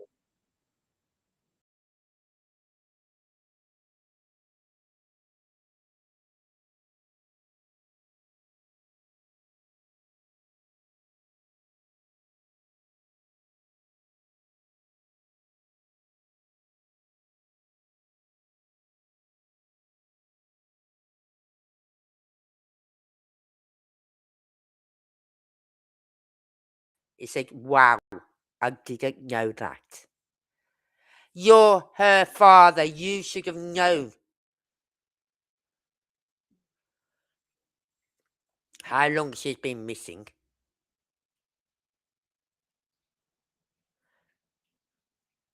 You know what I mean? It's like the mother to little Michael Monkey Vaughan. She knew how many days Summer Wells has been missing. She'd still know till this day how many days.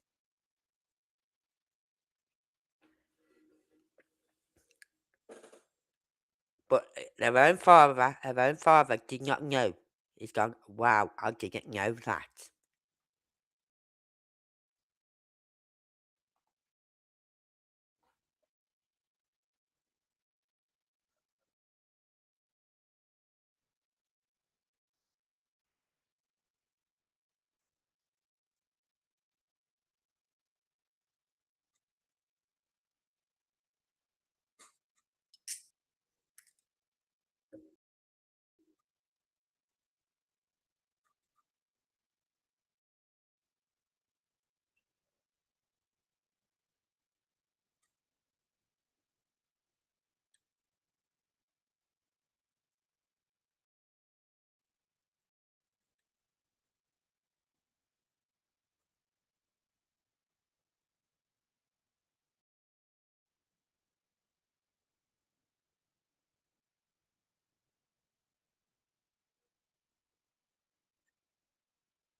Yeah, with Dr. Phil or whatever his name is.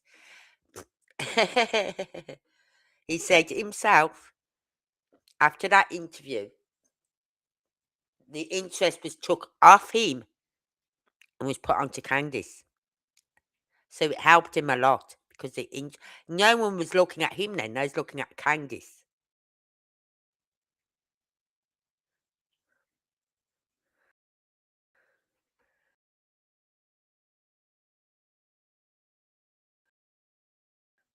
Piece of sick piece of shit.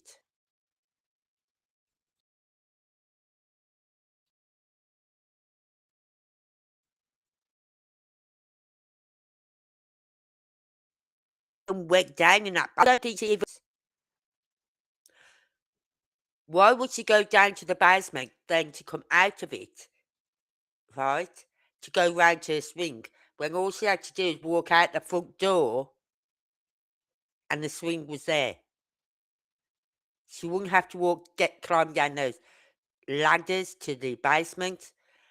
She wouldn't have to stand on a chair or anything to take the lock off the door to open it.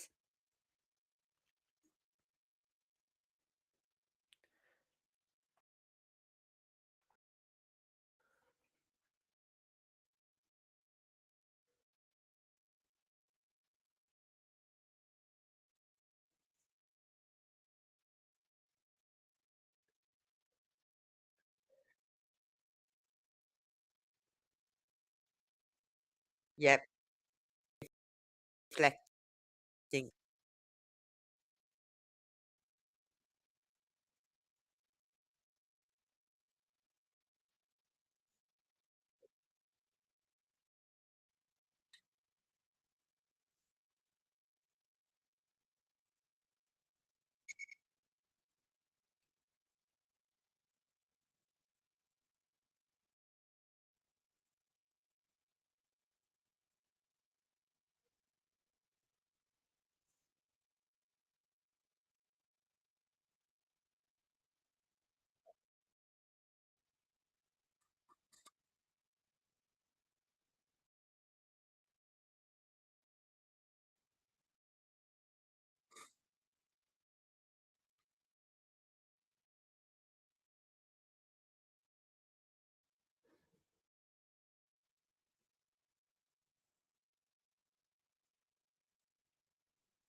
That bit kind of threw me, where he went on about, he's talking about Jesus, about Christ sacrificing his own son, how his son sacrificed himself for everyone else. I'm thinking, what the feck? What has that got to do with Summer Wells going missing? Come on.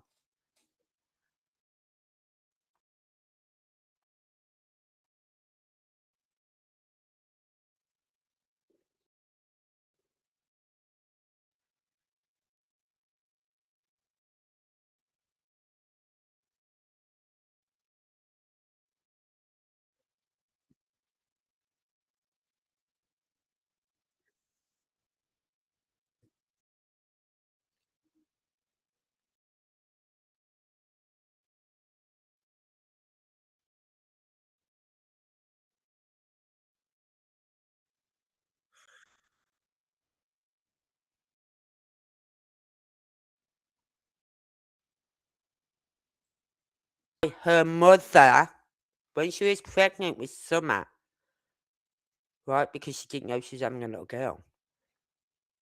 When she found out she was having a little girl, the mother said, I'll have her then. Because Candace didn't want a little girl. But it was John that stopped it. He wanted the little girl. Candace didn't want Summer. John wanted Summer.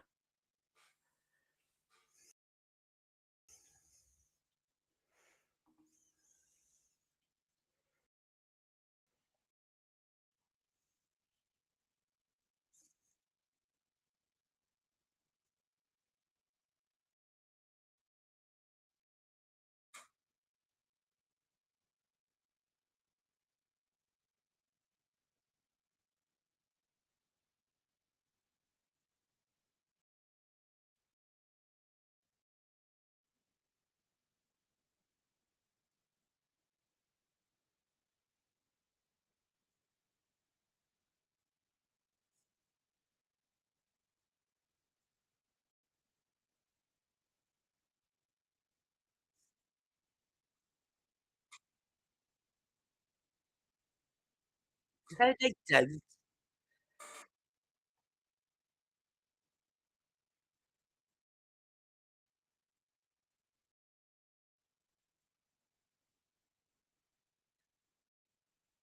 And you have to listen to you on YouTube.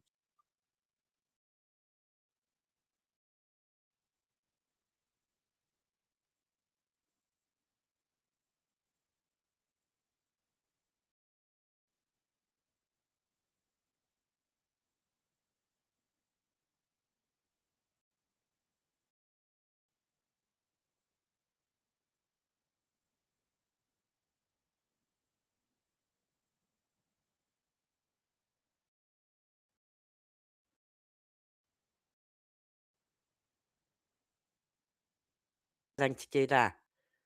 She knows better than to do that because she knows that if she hurt Summer, he kicked 10 tons of shit out of Candace because Summer was his little girl. If she hurt Summer, he'd kill her, he'd unalive her.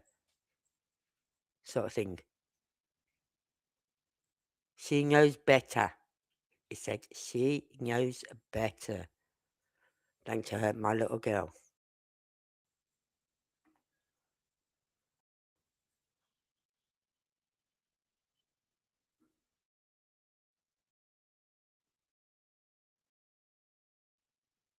No, she wouldn't. No, she wouldn't. You have to tell the police there's an accident.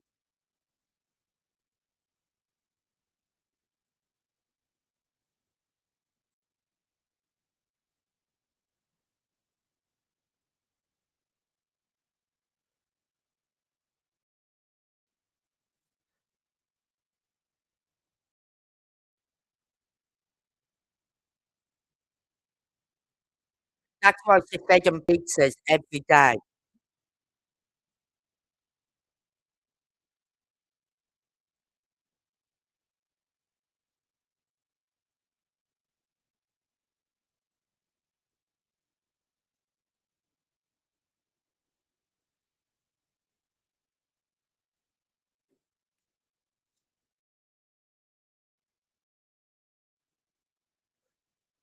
crap neighbours are.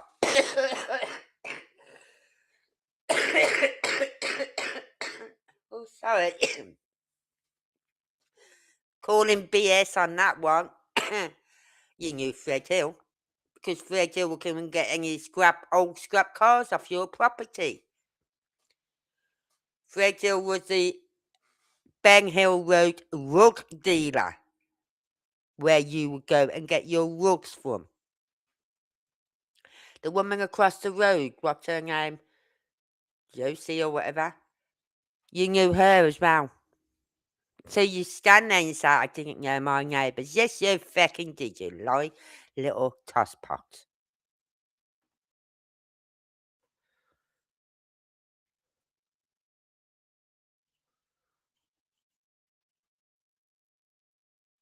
You're wrong in this game.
Oh, looking with you, Dom. Right? So then the day before she went missing, you took the Subaru. I think it was the Subaru car. No, the day the day before she went missing, you took the Subaru. And you had to take everything out of your truck, which you use for your work, put it into this nice brand new car, right? Even the people at your work was, whoa, why would you bring a car like that here? It's going to get filthy, right? And that day, before the day she went missing, you fired him. You fired your helper. And then you threw him under the bus, didn't you? Everyone was being thrown under the bus by you.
No, they didn't.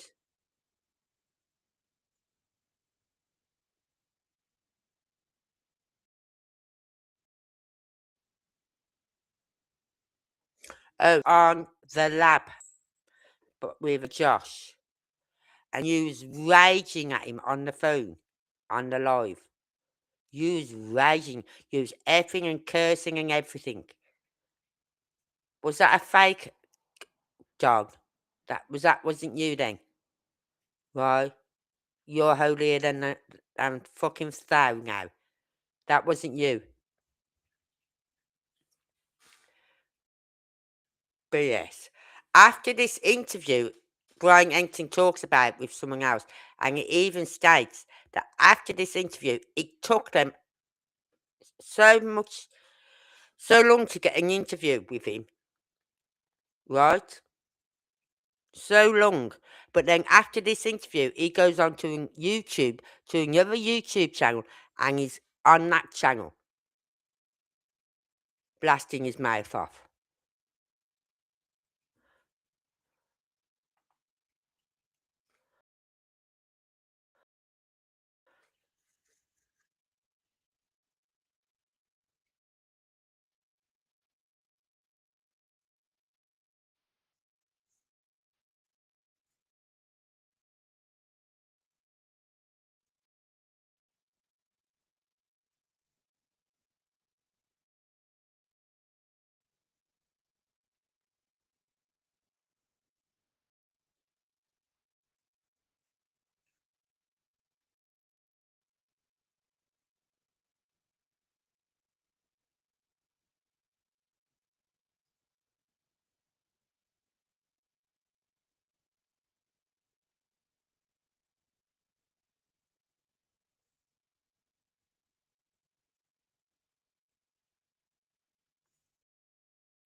The Seventh Day Adventist Mormon.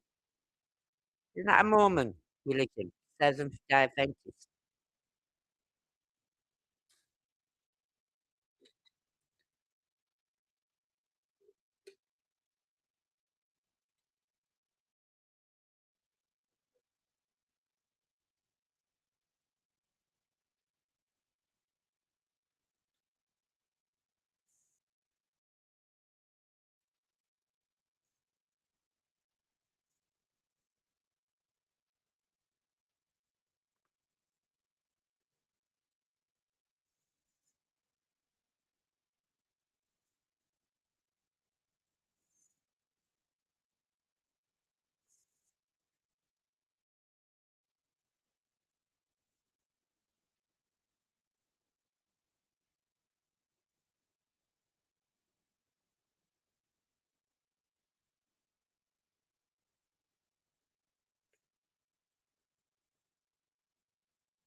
Yes, yeah, Michelle.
well, Candice and Chris Proudfoot and Katie.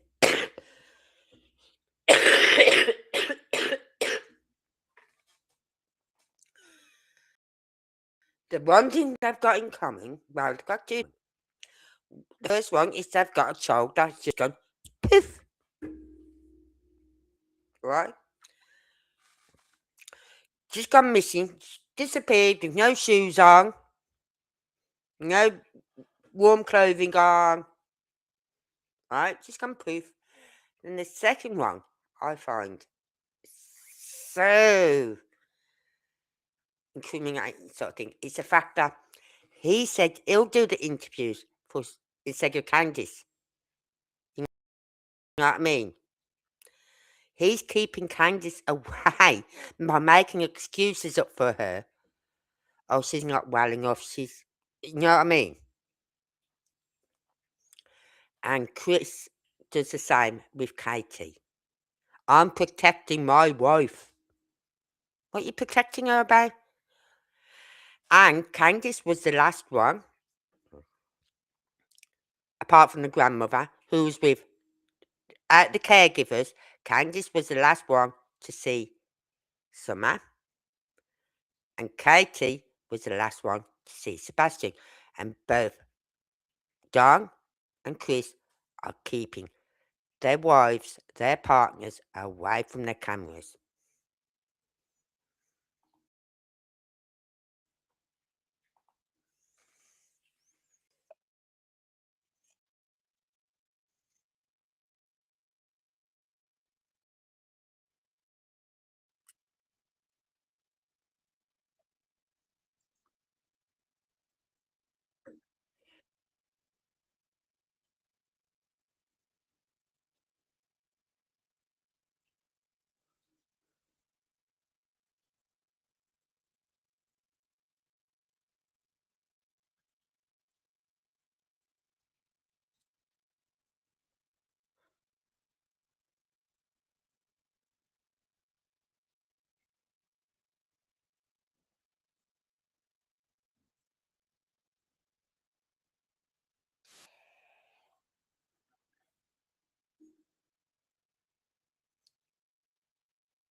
That TBI director or whatever said they've made progress in the last year.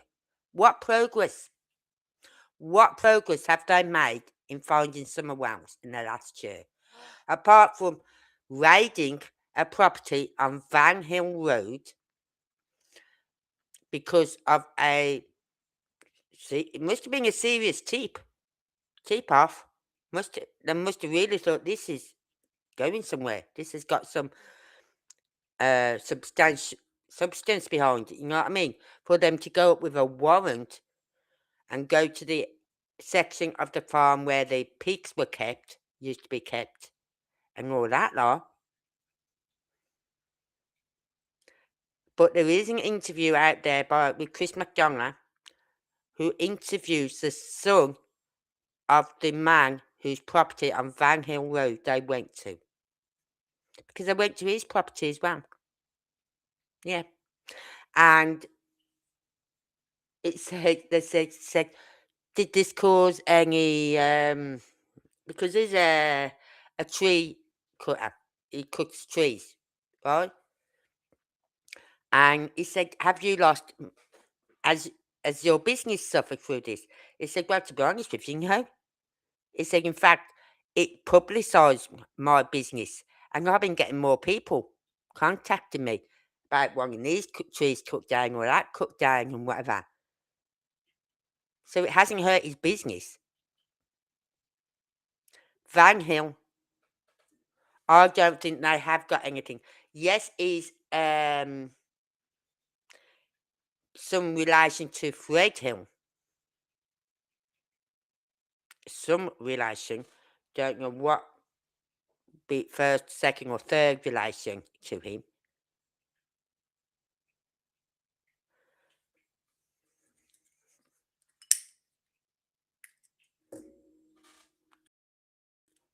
Oh, I'm just going to skip. This is the one I wanted to listen to now.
Not me.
I don't know what happened to Sebastian Rogers either.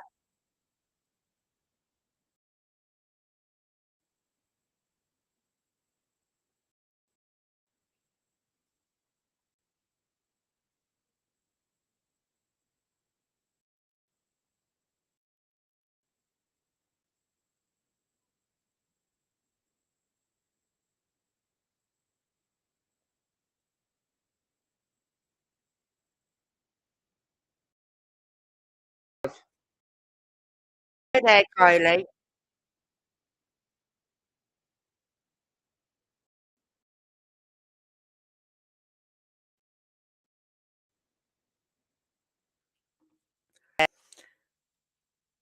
6 up today, right? You come up on my analytics. I thought, "Oh god, I've got to subscribe back up to her." So I've subscribed back up to her, and she was talking, reviewing, um Ziggy and Fred about the video they put out about his sister after the interview that Ryan Finds Truth did with the sister.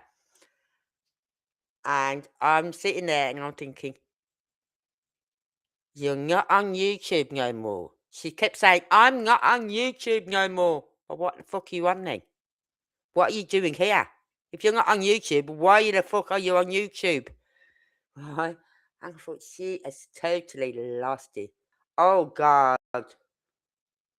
No. Have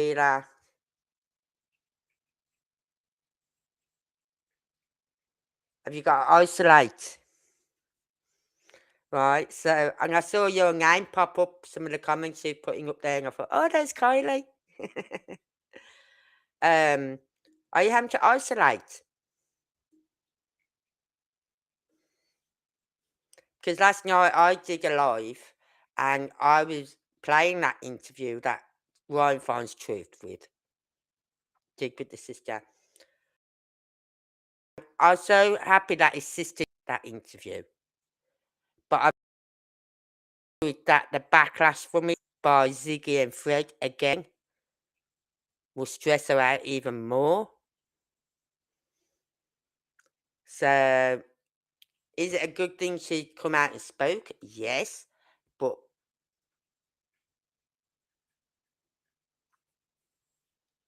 Ziggy won in court yesterday against Six Up. She sued her. What the fuck for?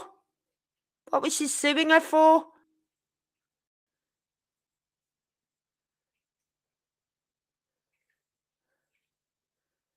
Oh, I bet you are. See, Six Up is one of these channels where she reviews other channels, right? Especially if they have a go about her. And Ziggy's been into Six Up for fucking years. I stopped watching Ziggy from the time she had that fallout with Ryan Finds Truth. And she said on her channel, said something to the word like, everyone on here who is subscribed to Ryan Finds Truth needs to unsubscribe to him now. Harassment and stalk. How is she harassing and stalking Ziggy? How the fuck did she win that?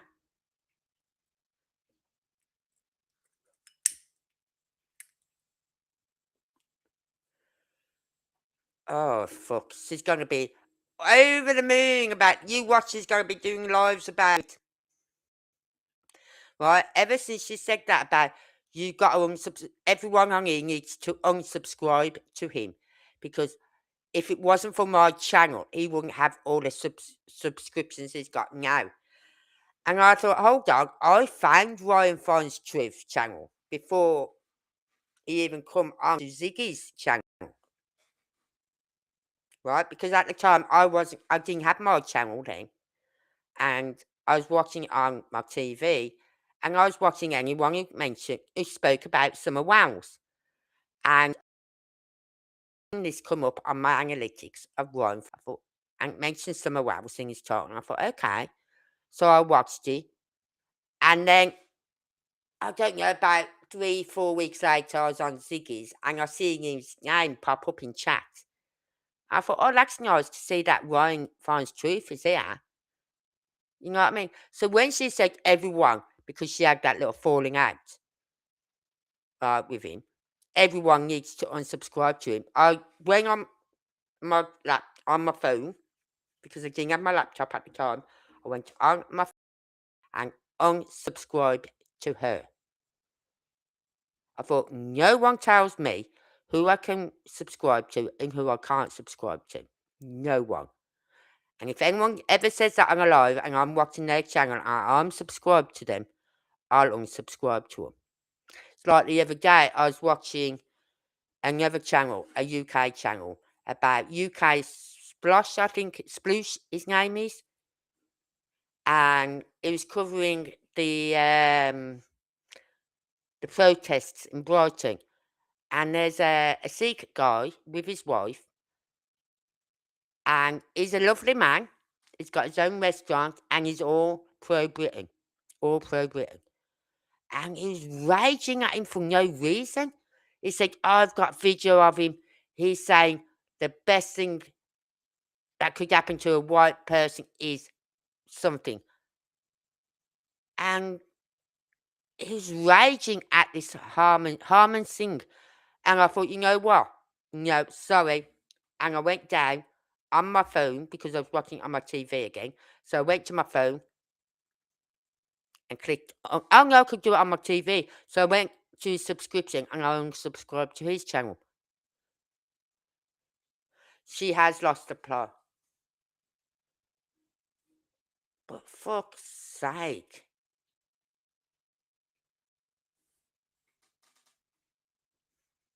But I'm worried that interview might cause more the sister.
That's why I say planting those cactuses.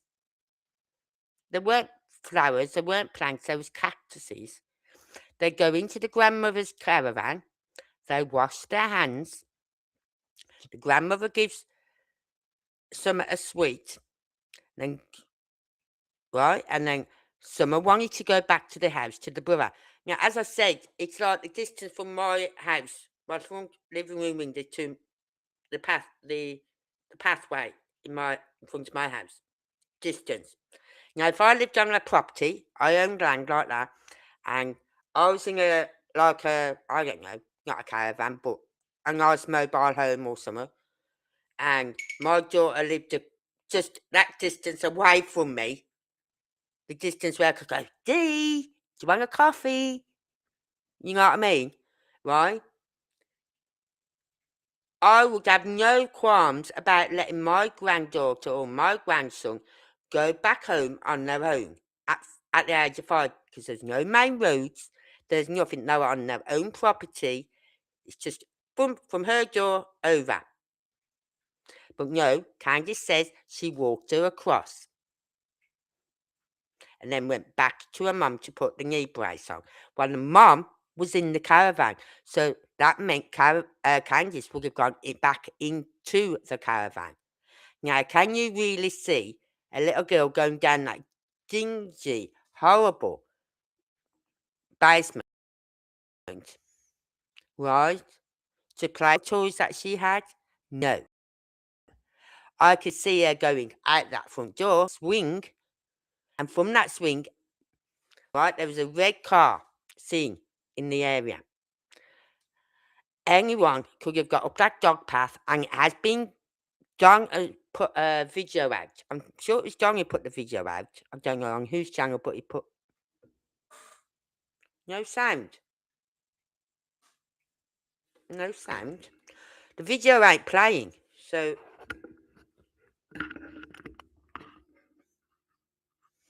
can you not hear me?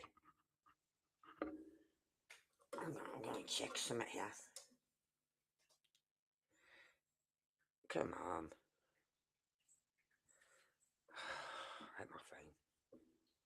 Fucking hate my phone.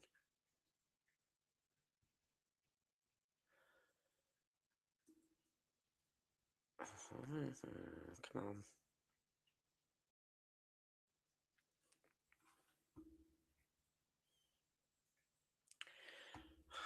Fuck's sake.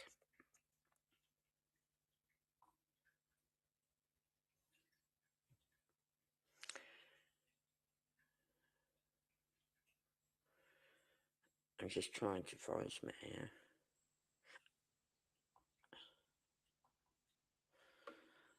I'm just testing something out of my phone.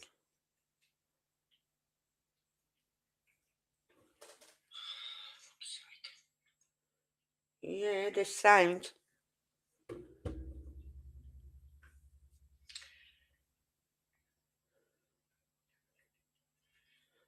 I'm just trying to find something here. Yeah. I'm just testing something out.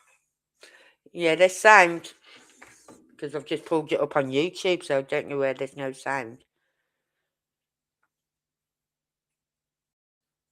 Anyway, what was I saying? She went out on her swing, and anyone could have come up that dog path. Right? Try logging back out again and coming back in, Kylie. Because there is sound. I've just tested it on my phone. There is sound. I'm not mute anywhere.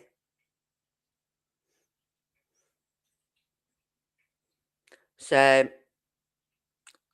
and there's I said, could it be someone close to the family? Someone who knows Summer and Summer knows them. Someone Summer would trust. Right? And the only third person I can think of who owned a red truck and was close to Summer and Summer trusted them was Robin, the Sunday school teacher. Now, how would she know Summer was up on there on the land at the time? I don't know. Did she take a chance that she was up there? Because don't forget, the dogs had gone away for that day. There was no dogs on the property that day. The dogs had just packed all their bags up and gone away on holiday. Right? So anyone could have come up that dog's trail. And as I said, a young girl of 5, we walk down hills. And it's like, where's my railings? Where's the railings? Even steps. I've got to hold on to something. When I was 13, I'd run up and down hills, no problem. Now, when I hit 30, it's like, no, can't do that no more. Can't do it. Right? Because the fear of what could happen was always in my head. When you're little, you have no fear. You just go wherever, don't you? You run about down hills, up hills, barefoot. When I was little, I was always walking barefoot when I was little. My mum used to go mental at me every time I went out to meet my friends. Right? And this was when I was like 11 and 12. My mum would go, AD, because she always called me AD. AD, put your shoes on. So I put my shoes on. As soon as I got to the top of the road and I turned out of the road, those shoes come off and I tie the laces together, sling them over my shoulder. Right? I'd walk barefoot all day long. Can't do it now. Can just about walk barefoot in my front garden and my back garden. But for a 5-year-old who's got no fear of anything and she's very sociable, she'll go to anyone. She's not shy. So that's why I think, could this be a possibility? Did someone who owns the red truck, who's never come forward, the owner of that red truck has never come forward. Why? And I know on flyers there was mention of a red truck on some of the flyers that was being put out. Robin was going around and blacking all that out on the flyers. And someone pulled her up about it and she said, well, it's of no importance. Yes, it is. It's a red truck that was seen in the area around the time that Summer went missing. So, yes, it is of importance.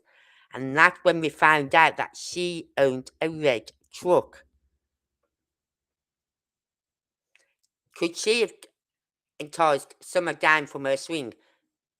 You know what I mean? Summer knows that. Summer trusts her. Summer loved her. She was always clinging on to Robin at the church. Always. Wherever Robin was, you'd find Summer. So I think it is a possibility that someone who knew her and who she trusted did come up just onto the verge of that hill, saw her up on the swing, and managed to get it to come down to them. Boom, down the hill, boom, boom, boom, in the car, and away they go. It is a possibility. Could it have happened? Yes. Like, you cannot dismiss that red truck. That red truck, a red truck was seen in the area at the time that Summer went missing.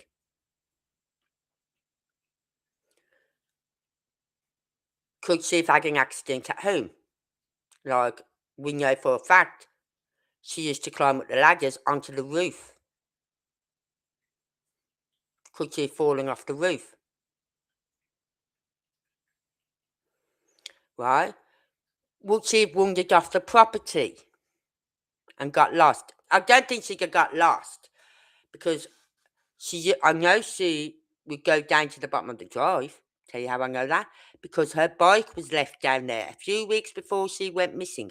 Her bike was down there because Fred Hill stopped his van and picked the bike up, put it in his van, and whoever was with him at the time said, why are you taking that?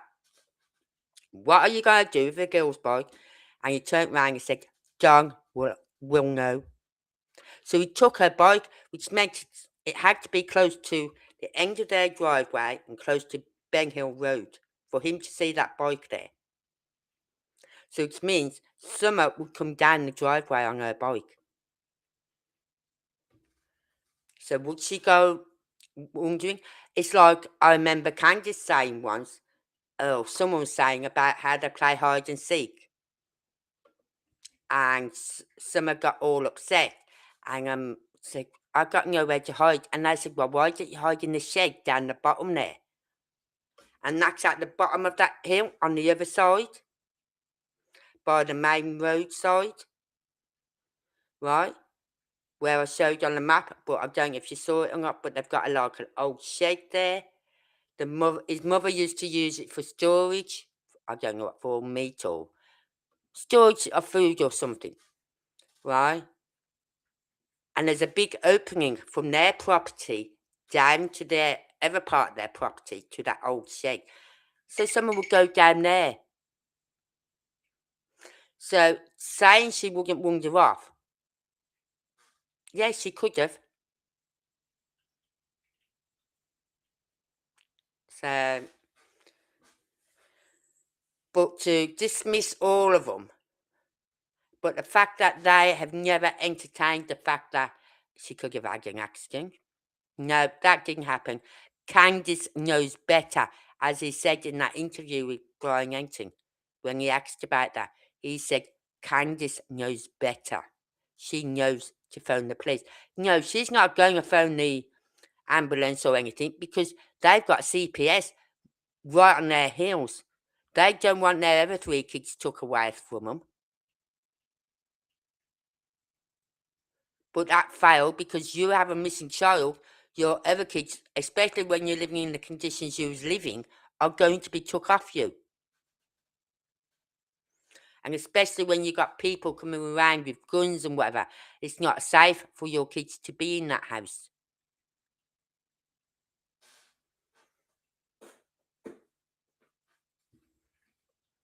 So there's 3 possibilities. There are more, and we will be looking at them. I just want to quickly finish this, okay?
No.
Right. I agree. I think they need to go back to the beginning, right? There is no forensics on this case. No. No DNA, no forensics, nothing. Because there was none done. Because the family was still staying in that house the night she went missing. And they were still there the next day, and so on, and so on. In fact, they had, listen to this, they had what's her name, Robin, and this other guy from their church go up to their house on the night time when she went missing. On the day she went missing, they had Robin and someone else from the church go up to the house. And I'm not saying she's guilty, but I just think there is a possibility that someone who knew Summer, who Summer trusted, I don't think Summer went down to that dungeon. I really don't. And I think someone's come up through the dog trail and has enticed her off the property. Someone she knows, someone she trusts. So that would be someone from the church, because she wasn't at school yet. The only place she ever went was the church. And John said in that interview, she's very careful. She's out there. She's not shy. So I think they need to go back to the beginning of this case.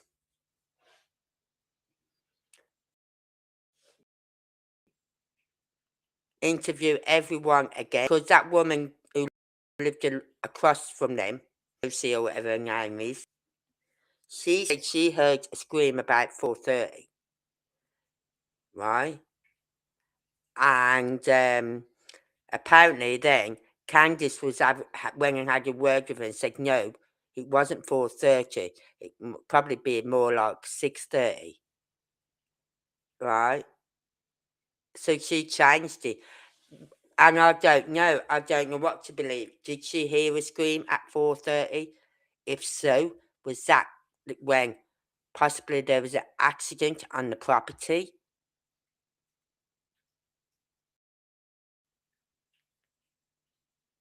It's hard to say, but they need to. And that property, the land, all the way around that land, all that land of theirs needs to be searched.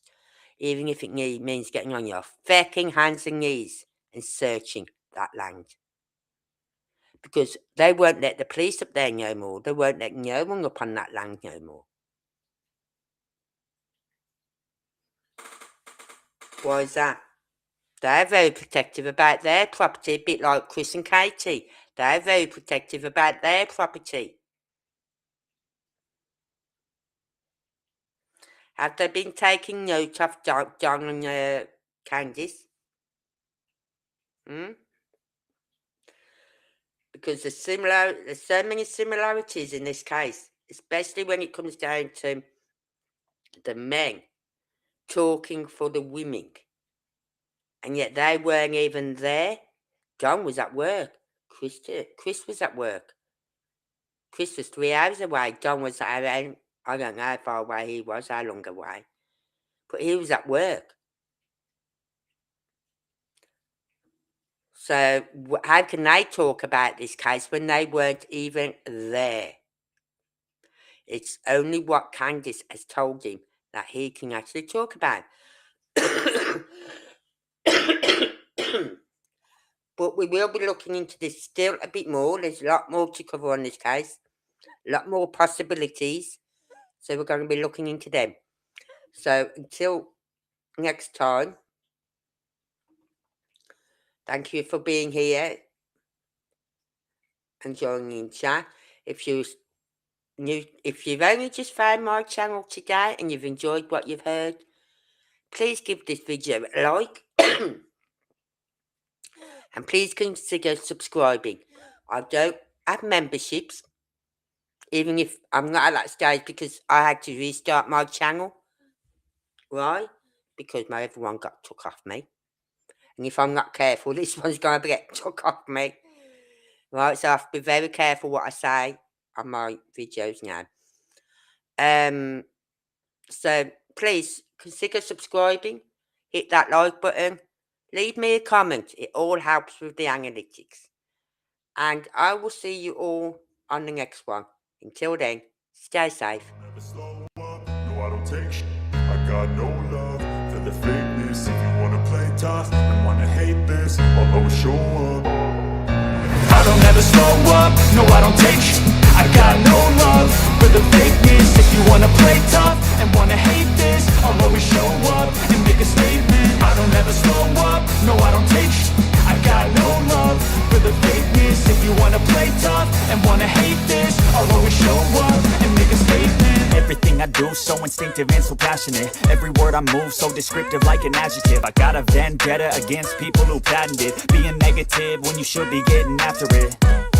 I got facts over tracks, this and that. Spitting slow, spitting fast. I could roast, I could gas. Think I'm okay at last, but I don't know if that can erase all the past. And the pettiness, a reflection of the emptiness. Hilarious, you think you're worth my time, you're delirious. Mysterious, because you hide behind a fake exterior. Inferior, you know I'll always be a bit superior. Get off of me, this ain't no humble brag. I want you to hear words, you can say them back. I want you to feel free from the chains that last, and to believe in